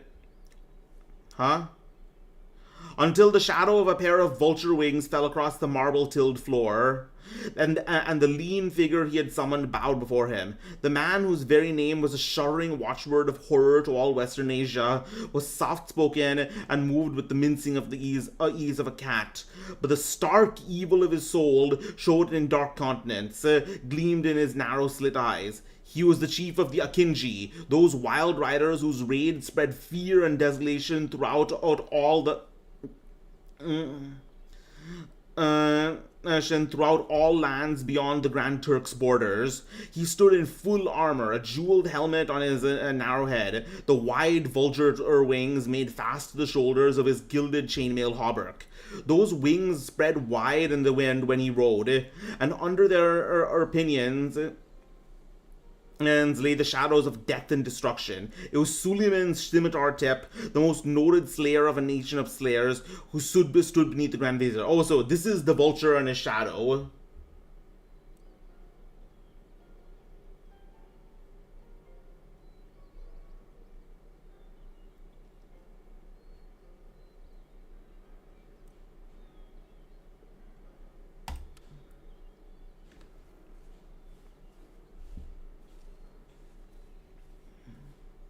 "Soon you will precede the hosts of our masters into the lands of the infidel," said Ibrahim. "It will be your order, as always, to strike out and spare not. You will waste the fields and vineyards of the Kafars. You will burn their villages. You will strike down their men with arrows. You will lead away their wenches captive. Lands beyond our line of march will cry out beneath you here." "Oh, this is good hearing, favored of Allah," answered Mikal Oglu in a soft, courteous voice. "Yet there is an order within the order," continued Ibrahim, fixing a piercing ear on Akinji. "You know the German von Kalmbach?" "Aye, Gombuk, as the Tatars call him." "Oh, we got a gentleman. All right." Wait, where is he? Where is he?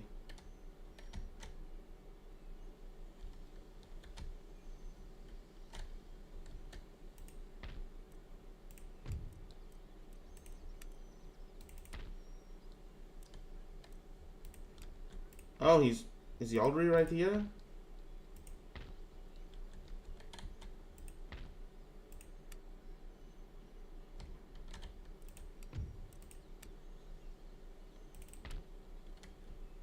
Alright, he is a Polish gentleman. Alright.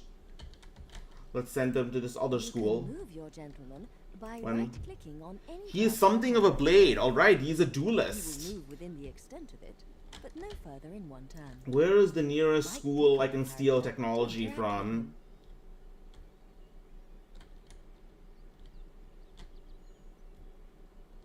Let's see.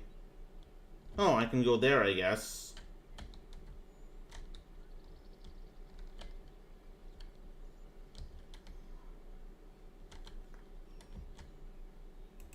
Research reveals new cutting-edge technologies that will assist your nation in its bid for supremacy. Order your gentleman to an educational establishment. Once arrived, Alright, you will let's assign to a research research for the technology of your choice. common land enclosures.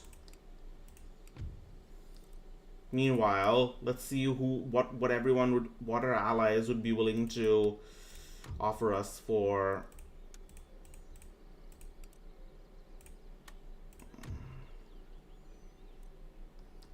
Yeah, other factions do not trade technology that easily. Let's sack some more ministers.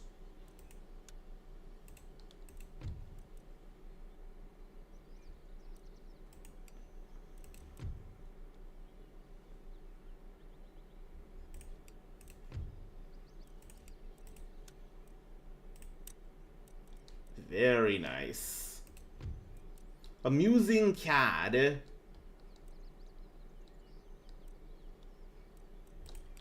Perfect.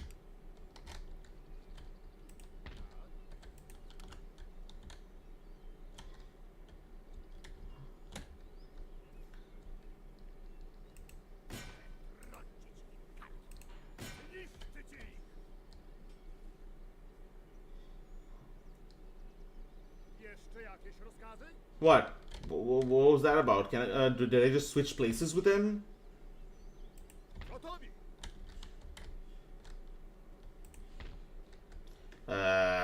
Whatever, bro. When defending your territory, it's important to know how far enemy armies are able to move. Click on an enemy army to see its zone of movement. When an army as a unit fights and survives battles, it gains experience points that improve its ability to deal with future combat situations. Experience occupying a port with an army prevents the enemy from trading through it and producing new ships. Note that a port cannot be besieged.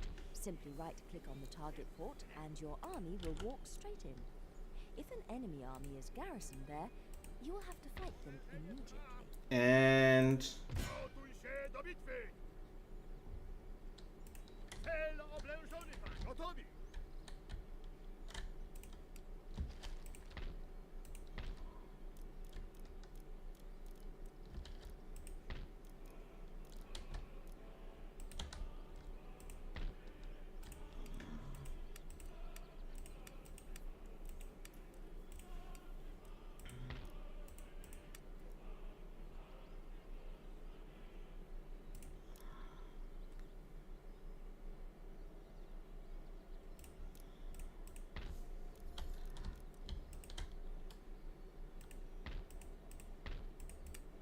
The construction of libraries, schools, colleges, and universities enables the research of new technologies and ideas that could keep your nation ahead of its rivals.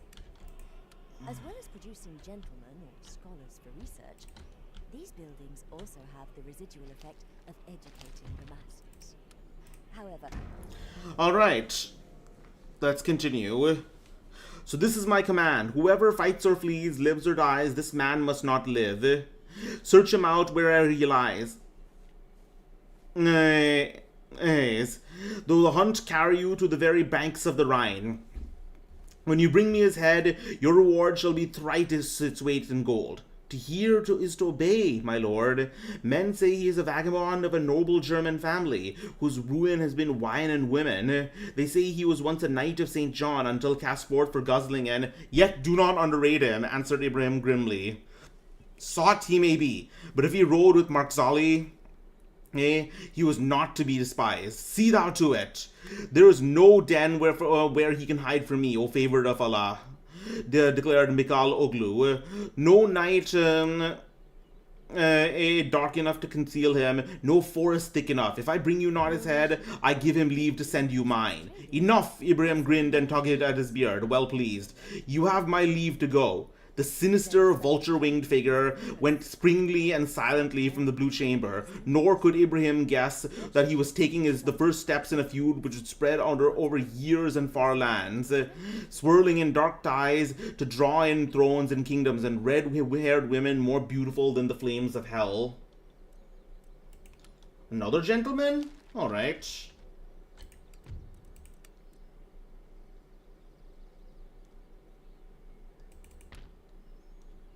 What can you do? An armchair general. All right.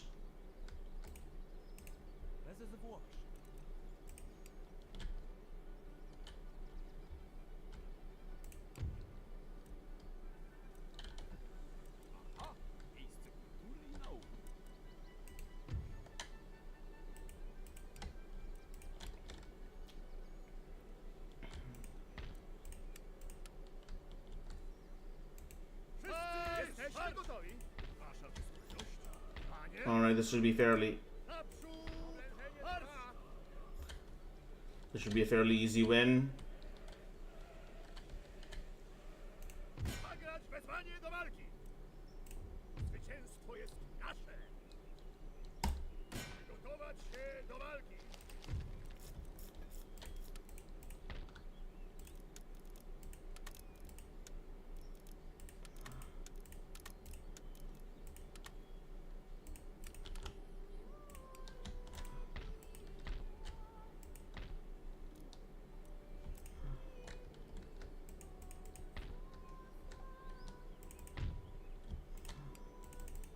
Yeah, that's one thing to note. There's less of a pressure to convert other Christians when you're a Christian faction, because they won't put up as much a stink as they do in medieval 2. It's only when you start capturing Muslim and Hindu cities, that's when they start giving you trouble, because they will absolutely hate your guts.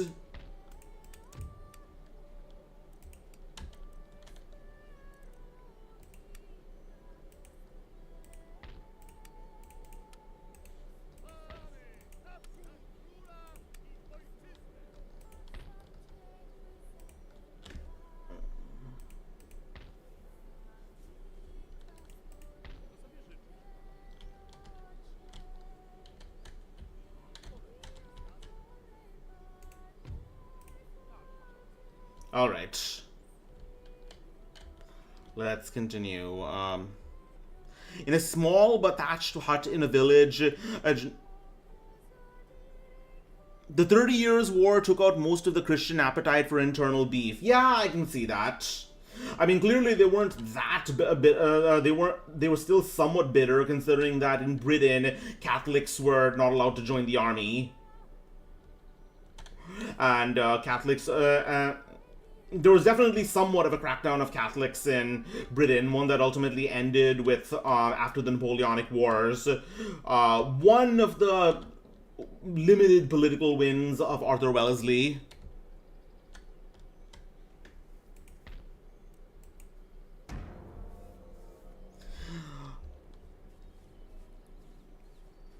On a small thatched hut in a village not far from the Danube, lusty snores resounded where a figure reclined in a state on a ragged cloak thrown over a heap of straw. It was the paladin Gottfried von Kalmbach, who slept in the sleep of innocence and ale. The velvet vest, voluminous silken trousers, kalat and shagreen boots, gifts from a contemptuous sultan, were nowhere in evidence. The paladin was clad in worn leather and rusty mail. Hands tugged at him, breaking his sleep, and he swore drowsily. "Wake up, my lord! Oh, wake up, good knight, good pig, good dog-like soul! Will you wake then? And then, fill my flagon, host," mumbled the slumberer. "Who? What? May the dogs bite you if I've not got another asper, not another penny. Go off like a good lass and let me sleep." Hey, the girl renewed her tugging and... eruption of national pride in your home region following your victories on the field of battle. Every time a battle is won, or a territory conquered, the all right, government policy is war. Government popularity is up. Very nice. Should I kick this guy?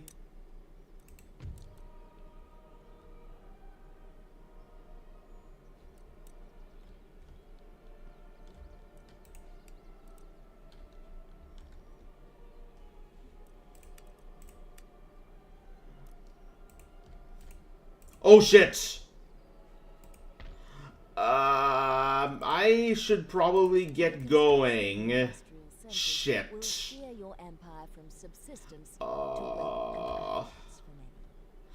Well, talk about fighting a war on two fronts. The lower orders may become unhappy with the pace of change, as the introduction of new technology quickly forces them from the land into modern manufacturers.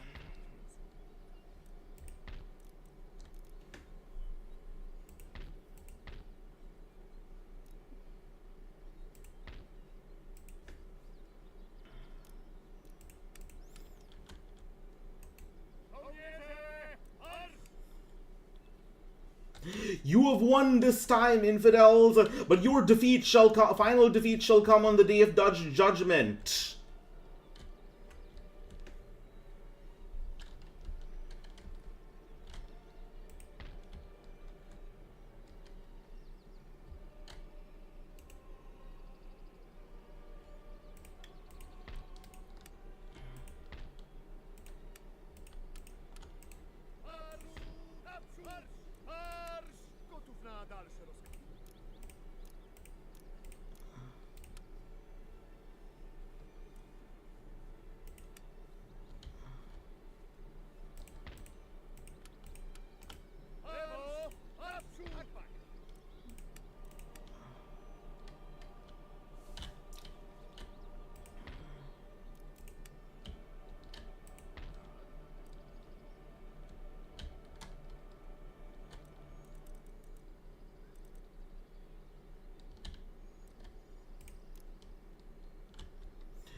All right. I'm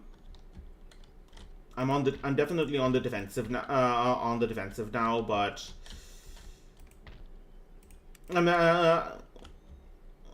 oh, I need to protect myself a bit before I launch my counterattack.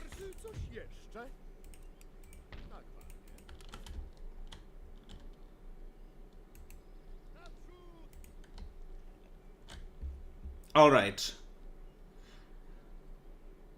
O dolt, rise, gird on your spit, there are happenings forward. Ivga, muttered Gottfried, pulling away from her attack. Take my Burgenegg to the Jew. He'll give you enough for it to get drunk again. Fool, she cried in despair. It isn't money I want. The whole East is aflame, and none knows the reason thereof. Has the rain ceased? Asked von and Kalmbach, taking some interest in the proceedings at last. The rain ceased hours ago. You can only hear the drip from the thatch. Put on your sword and come out in the street. The men of the village are all drunk on your last silver, and the women do not know what to think or do. Ah! The explanation was broken by her by the sudden upleaping of a weird illumination, which shone through the crevices of the hut. The German got unsteadily to his feet, and quickly girt on the great two-handed sword, and struck by his dented burgonet on his cropped locks.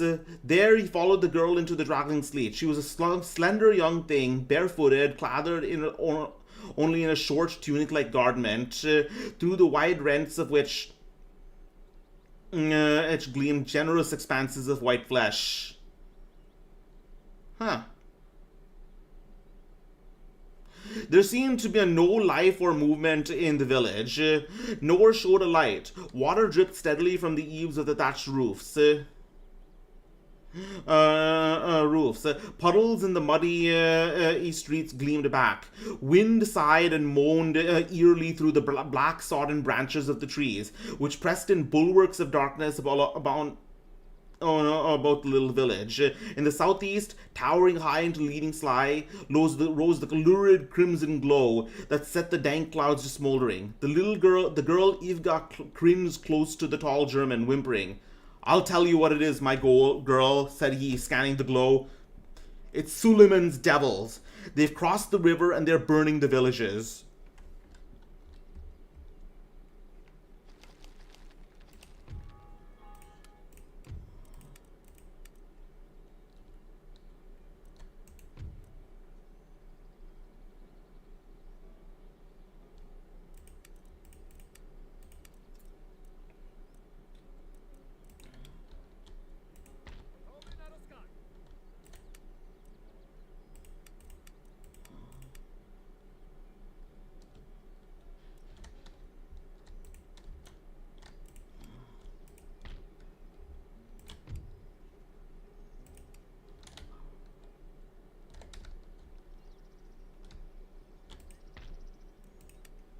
All right.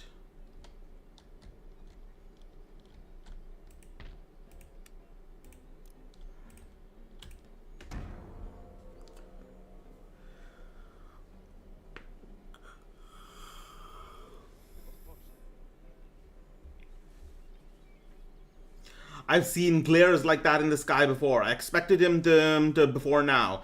But it's these accursed range that we had for weeks that have held him back. Aye, it's the Akinji, right enough, and they won't stop this side of Vienna. Look, my girl, go quickly and quietly to the stable behind the hut and bring me my grey stallion. We'll slip out like mice from between the devil's fingers. The stallion of the village will carry us both easily. But the people of the village, she sobbed, wringing her hands. Well, he said, God rest them. The men have drunk my ale valiantly, and the women have been kind. But horns of Satan, girl, the grey nag won't carry a whole village.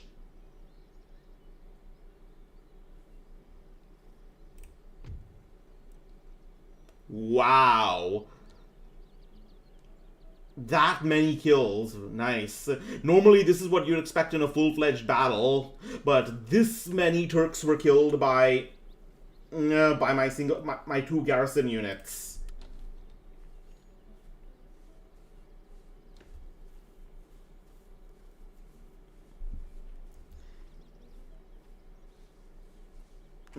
Go you, she returned. I'll stay and die with my people. The Turks won't kill you, he answered. They'll sell you to a fat old Stambul merchant who will beat you. I won't stay to be cut open, and neither shall you. A terrible scream from the girl cut him short, and he wheeled at the awful terror in her flaming eyes. Even as he did so, a hut at the lower end of the village sprang into flames, the sodden material burning slowly. A medley of screams and maddened yells followed the cry of the girl. In the sluggish light, figures danced and capered wildly. Gottfried, straining his eyes in the shadows, saw shapes swarming over the low mud wall which drunkenness and negligence had left unguarded. Building and improving farms, mines, traders, etc.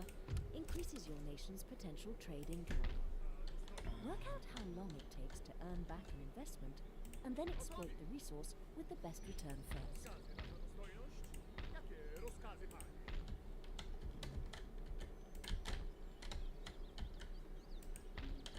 Where's he going?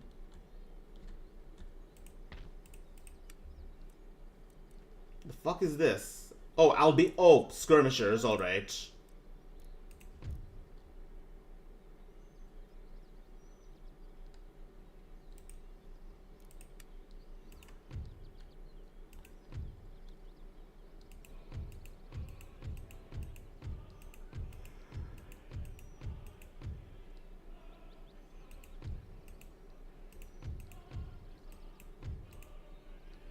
Yeah, I could use a few skirmishers. I'll take it.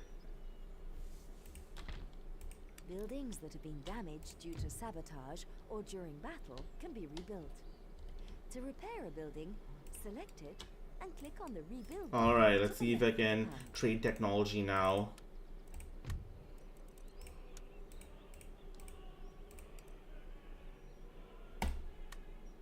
Oh, guess not.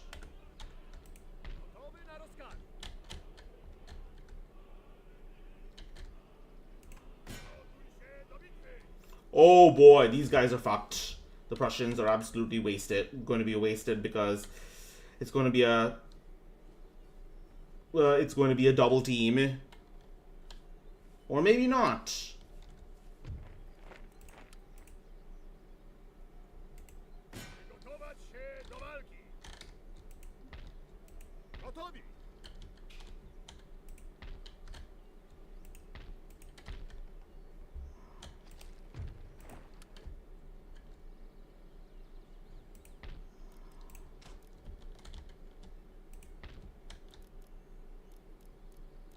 And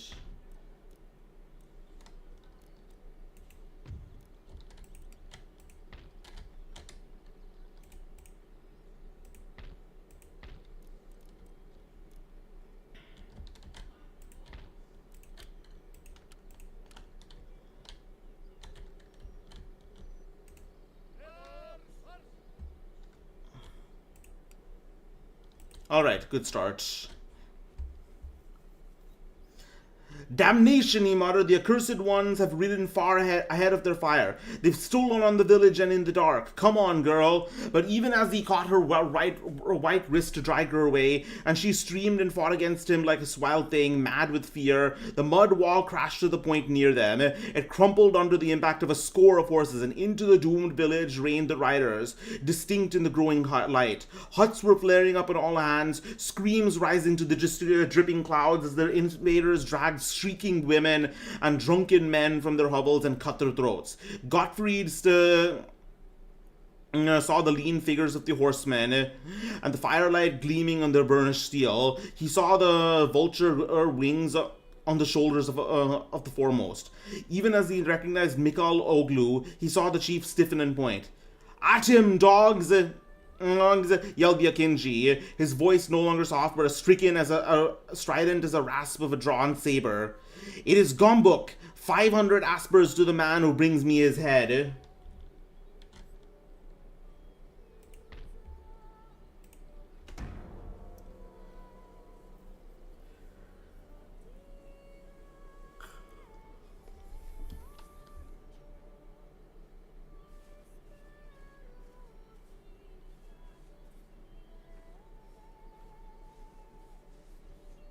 Wait, he's leaving. Shit. No, well, they're leaving to go after him. Alright.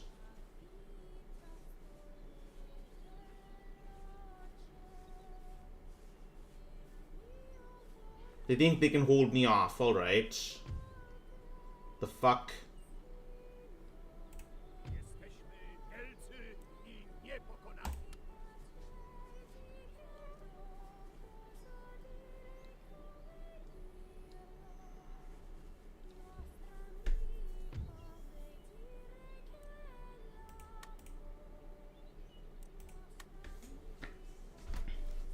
With a curse, von Kalmbach bounded for the shadows of the nearbyest hut, dragging the screaming girl with him. Even as he leaped, he heard the twang of bowstrings, and the girl sobbed and went limp in his grasp. She sank down at his feet, and in the lurid grey glare, he saw the feathered end of an arrow quivering under her heart. With a low rumble, he returned towards the silence as a fierce bear turns at bay. An instant he stood, head out thrust truculently, sword gripped in both hands. Then, as a bear gives back from the onset of the hunters, he turned and fled about the hut, arrows whistling about him and glancing from the rings of the mail. There were no shots. The ride through that dripping forest had dampened the powder flax of those raiders. Okay, I have a bunch of... Ooh, square formation, I need this.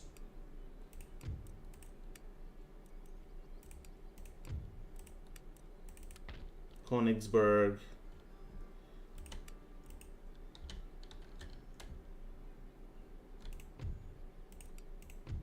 Alright, let's head this guy down this...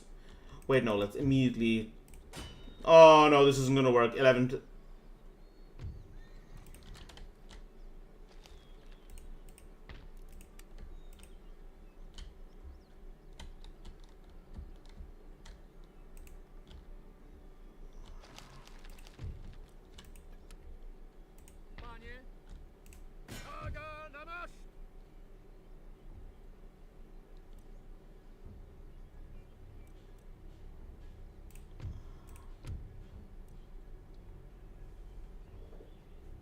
Garrison line infantry, alright. Settlement fortifications. Let's see if I can bait them to follow me.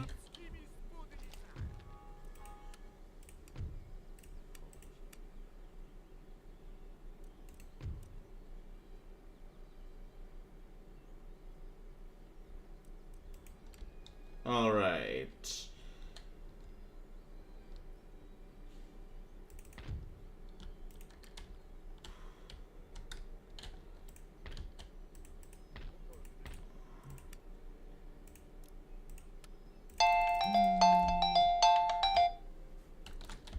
Okay.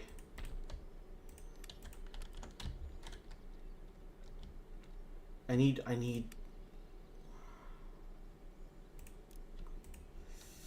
Okay, let's continue. Von Kalmbach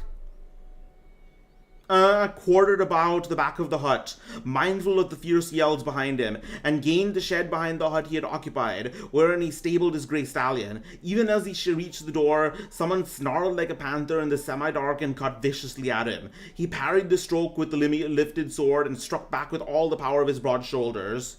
The great blade glanced stunningly from the Akinji's polished helmet and rent through the mail links of his hauberk, tearing arm from shoulder. Oh, there it is, once again, an action hero tearing through armor with a blade. The Mohammedan sank down with a groan, and the German sprang over his prostrate form. The grey stallion, wild with fear and excitement, neighed shrilly and reared as his master sprang on his back. No time for saddle or bridle, Godfrey dug his heels into the quivering flanks, and the great steed shot through the door like a thunderbolt, knocking men right and left like 10 pins. Across the firelight, open space between the burning huts he raced, clearing crumpled corpses in his stride, splashing his rider from heel to head as he thrashed through the puddles. The Akinji made after the flying rider, loosing their shafts and giving tongue like hounds.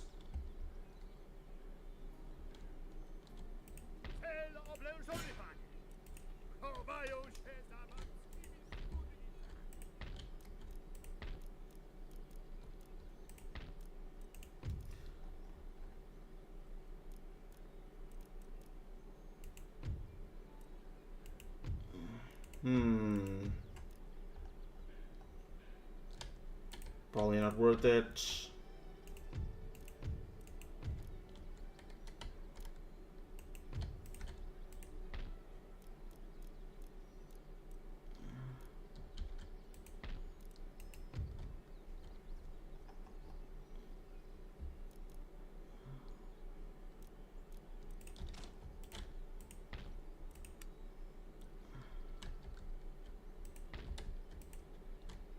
Alright. Where is their school? I'll go here. I'll go in this direction.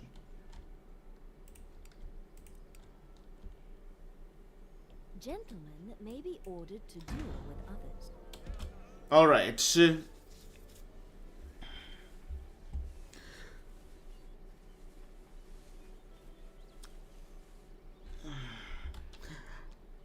Arrows flickered about Gottfried head. I can take these guys. You know what? I can take these guys.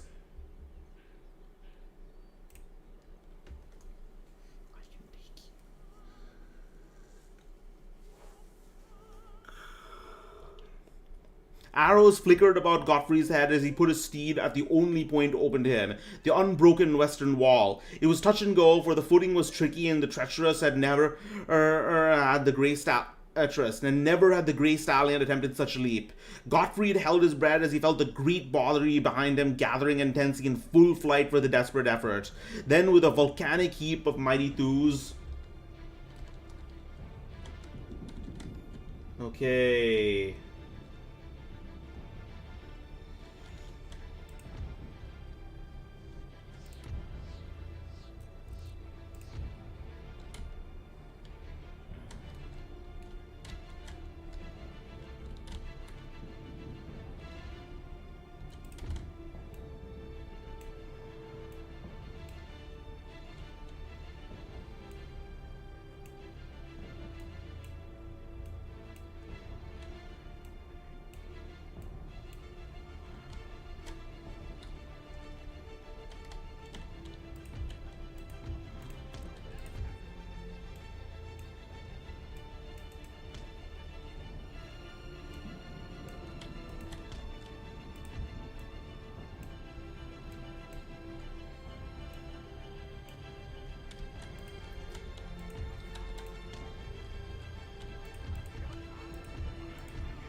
Lancers and cavalry here, and then let's get some pikes right here.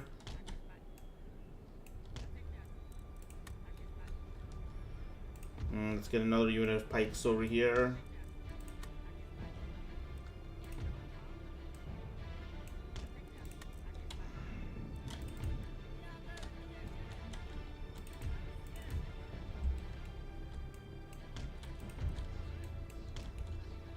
I have a cannon right here.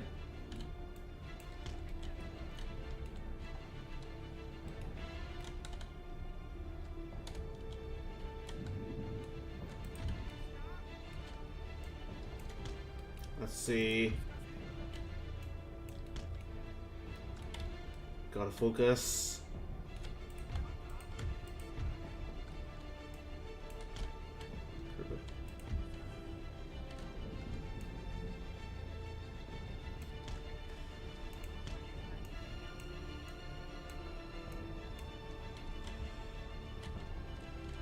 And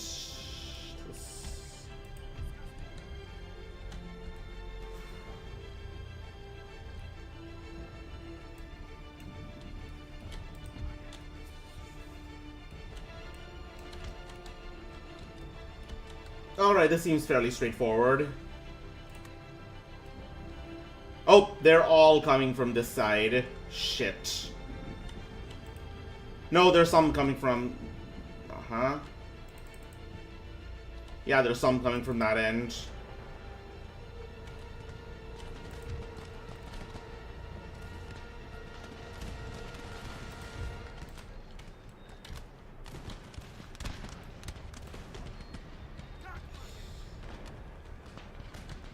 Alright.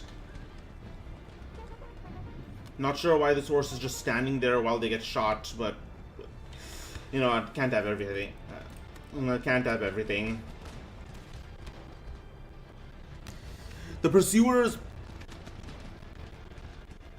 yelled in amazement and fury and reined back. Born horsemen, though they were, they dared not attempt that breakneck leap. They lost time seeking gates and breaks in the wall, and when they finally emerged from the village...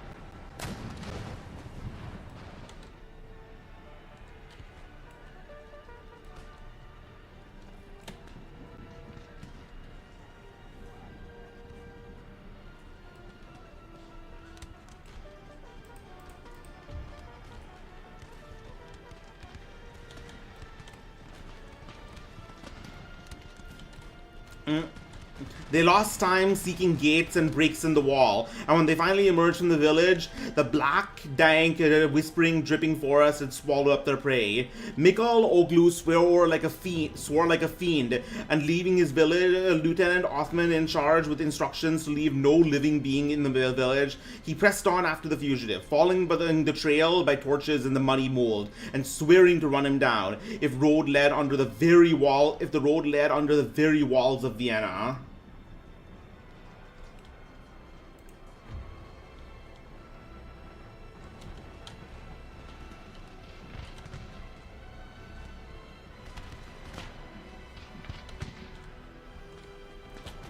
All right, one more shot from this cannon, and this should be it.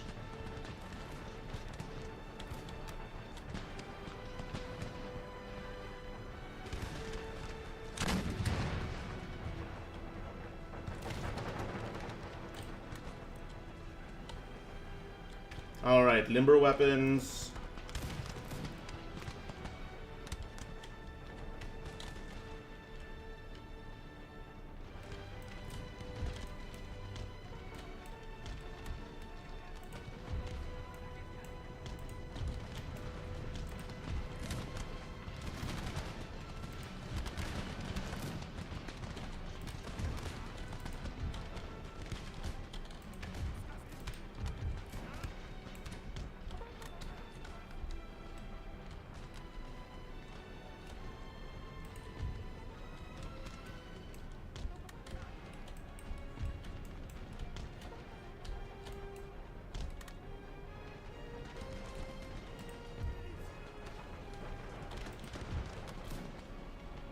Okay.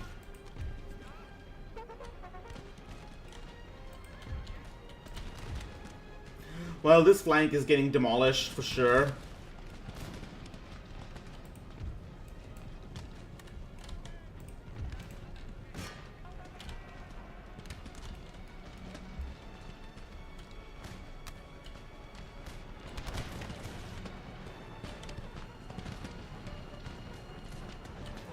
Yeah, this flank.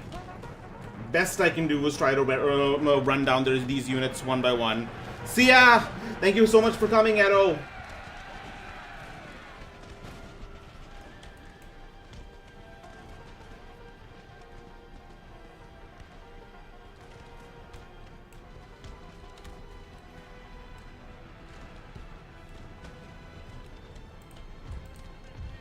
All right.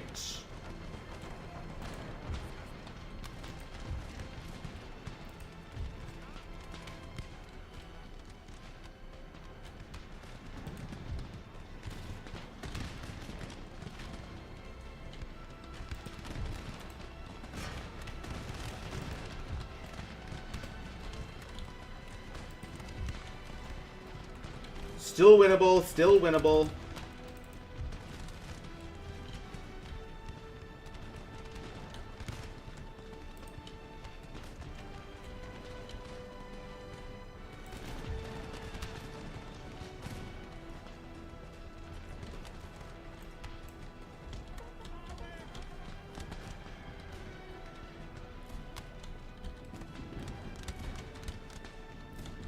All right.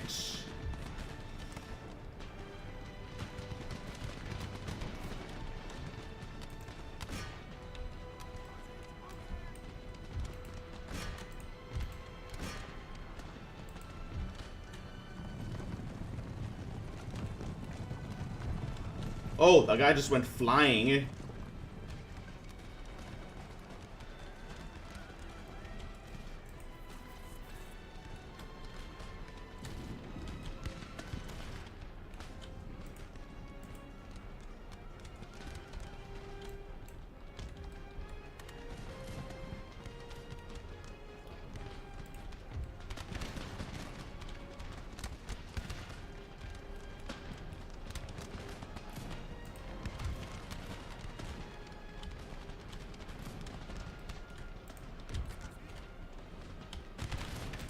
Alright, looks like they're coming.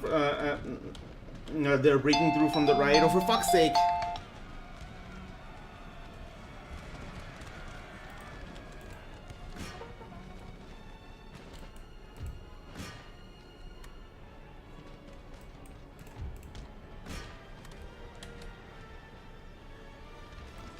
Maybe I should just turn my phone off. But you know, sometimes there are emergencies.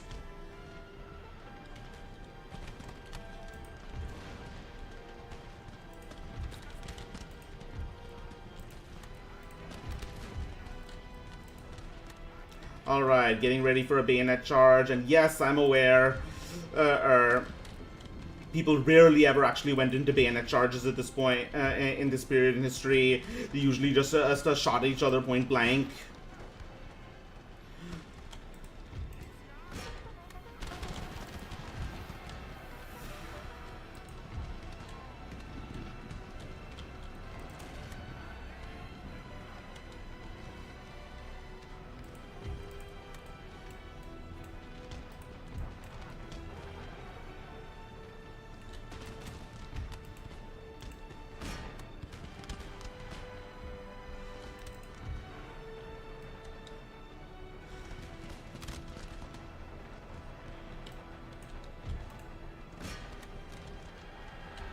Alright, they are indeed fleeing.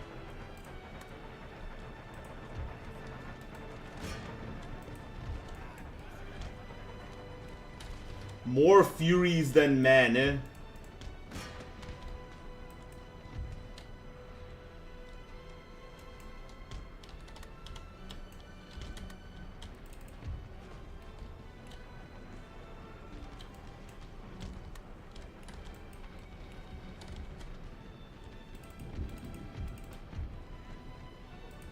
Oh, shit.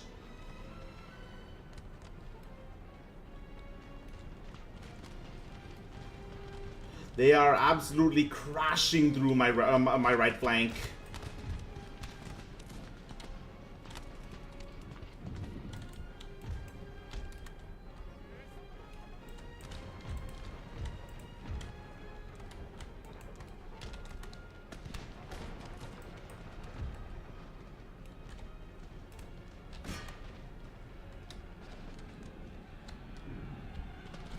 Okay.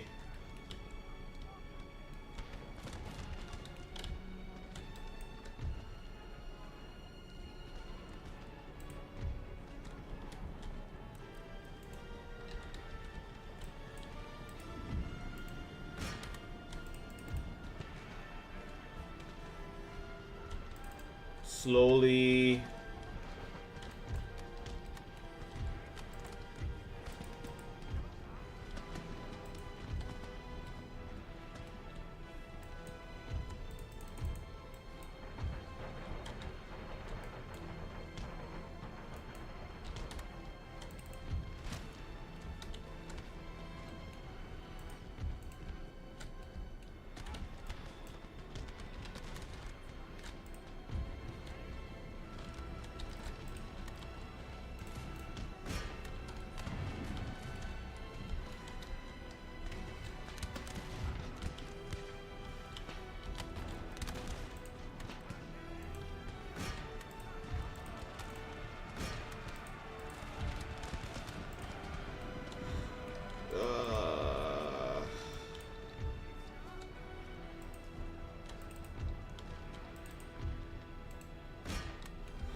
Okay, I will continue reading this after I'm done, because this is taking a lot of concentration.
More furies than men, indeed.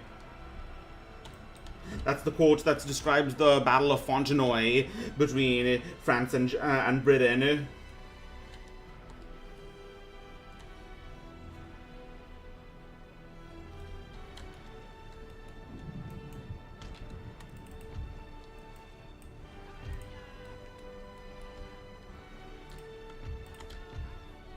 Alright, the enemy general has been killed. That's good.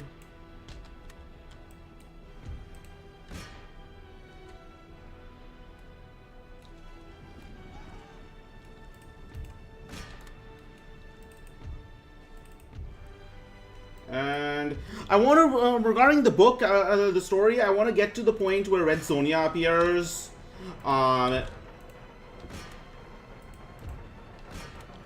At the very least. So, Allah did not will it that Mikhail Oglu should take Gottfried von Kalmbach's head in the dark dripping forest. Huh? Not over yet?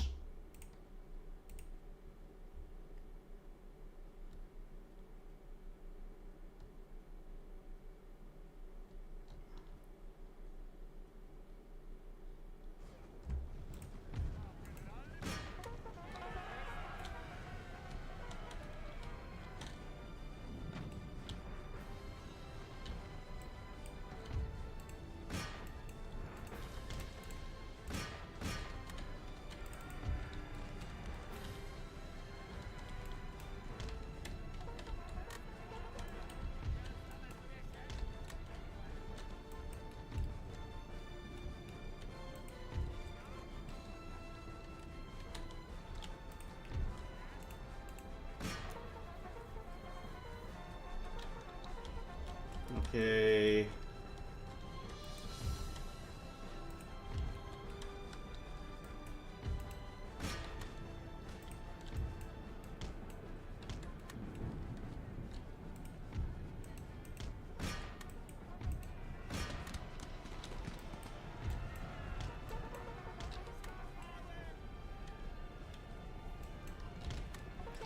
And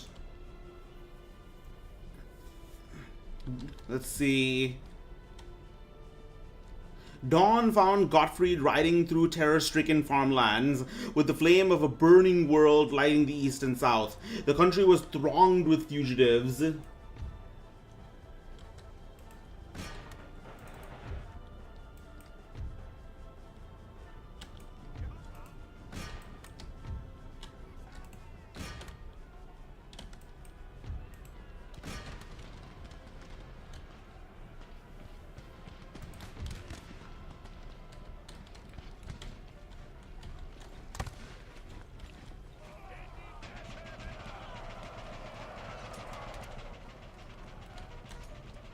Alright, here comes the charge of a lifetime.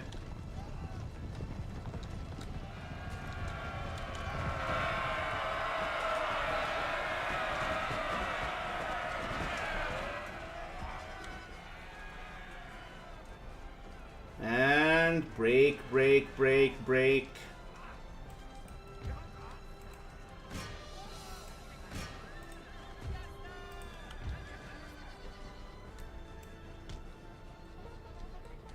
And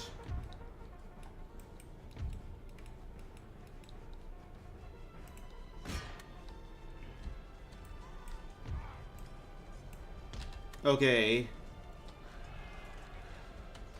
The country was thronged with fugitives, staggering under pitiful loads of household goods, driving bellowing cattle like people fleeing the end of the world. The torrential rains.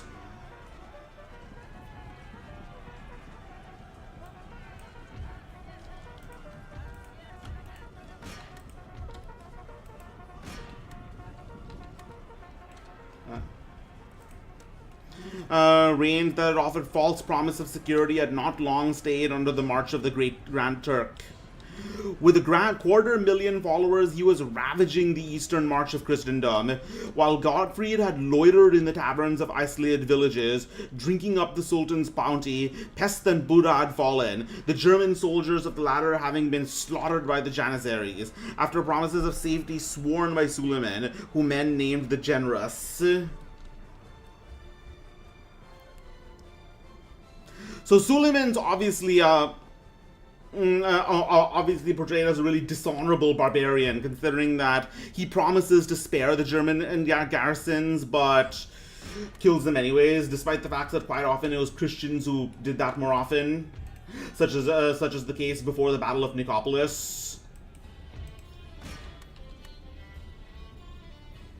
While Ferdinand and the nobles and bishops squabbled at the Diet of Spires, the elements alone seemed to war for Christendom. Rain fell in torrents, and though the floods that changed plains and forest bed to dank morasses, the Turks struggled grimly. They drowned in raging rivers, and lost great stores of ammunition, ordnance, and supplies when boats capsized, bridges gave way, and wagons mired. But on they came, driven by the implacable will of Suleiman. And now in September 1529, over the ruins of Hungary, the Turks swept on Europe, with Akinji the Sackman ravaging the land like drift ahead of a storm.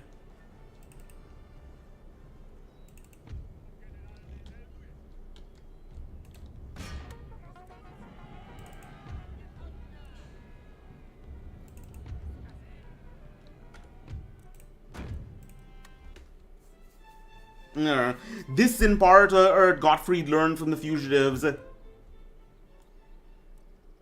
Yeah, that was a bloody battle.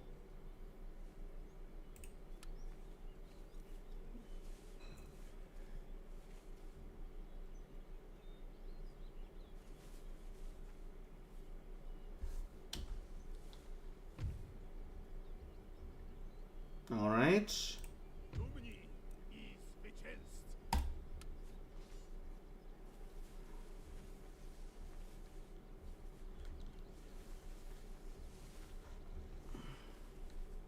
Alright, I guess Prussia is mine. That was surprisingly easy.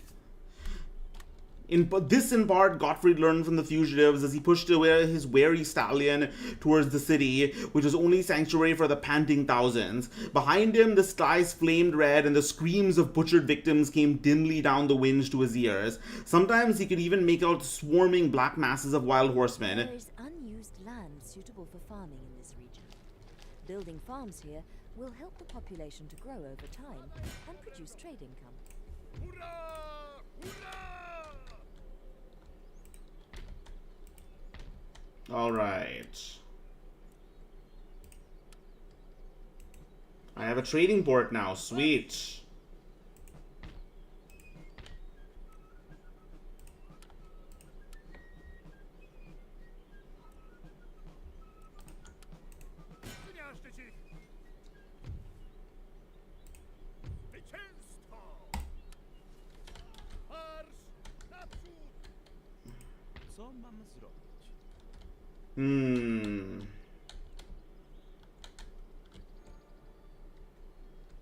What are some schools I can steal?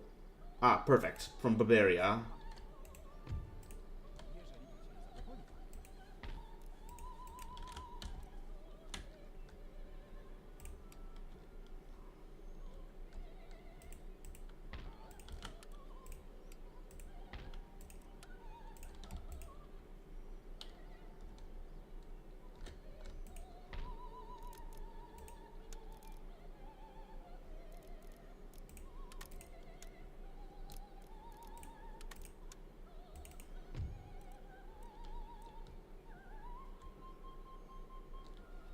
Oh shit. 30 resistance to foreign occupation. Damn. This is gonna be hard to hold on to.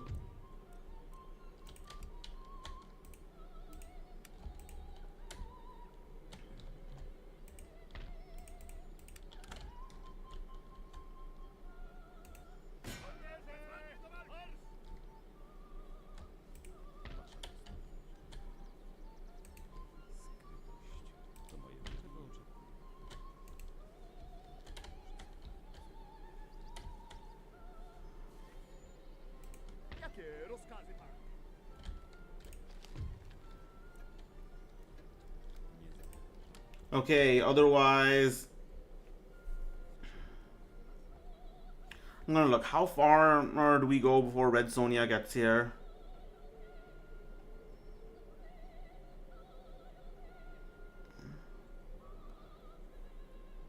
Much further on.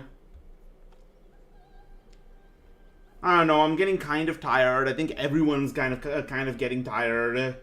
And I think I'm going to end the stream right here. I know it's a little early, but I want to make sure that I get a decent amount of sleep and work done tonight on my night shift. So thank you all for coming. Thank you, Vasilisa, and thank you, Edo. It was a pleasure having you here. So I will probably continue this campaign and the story next week.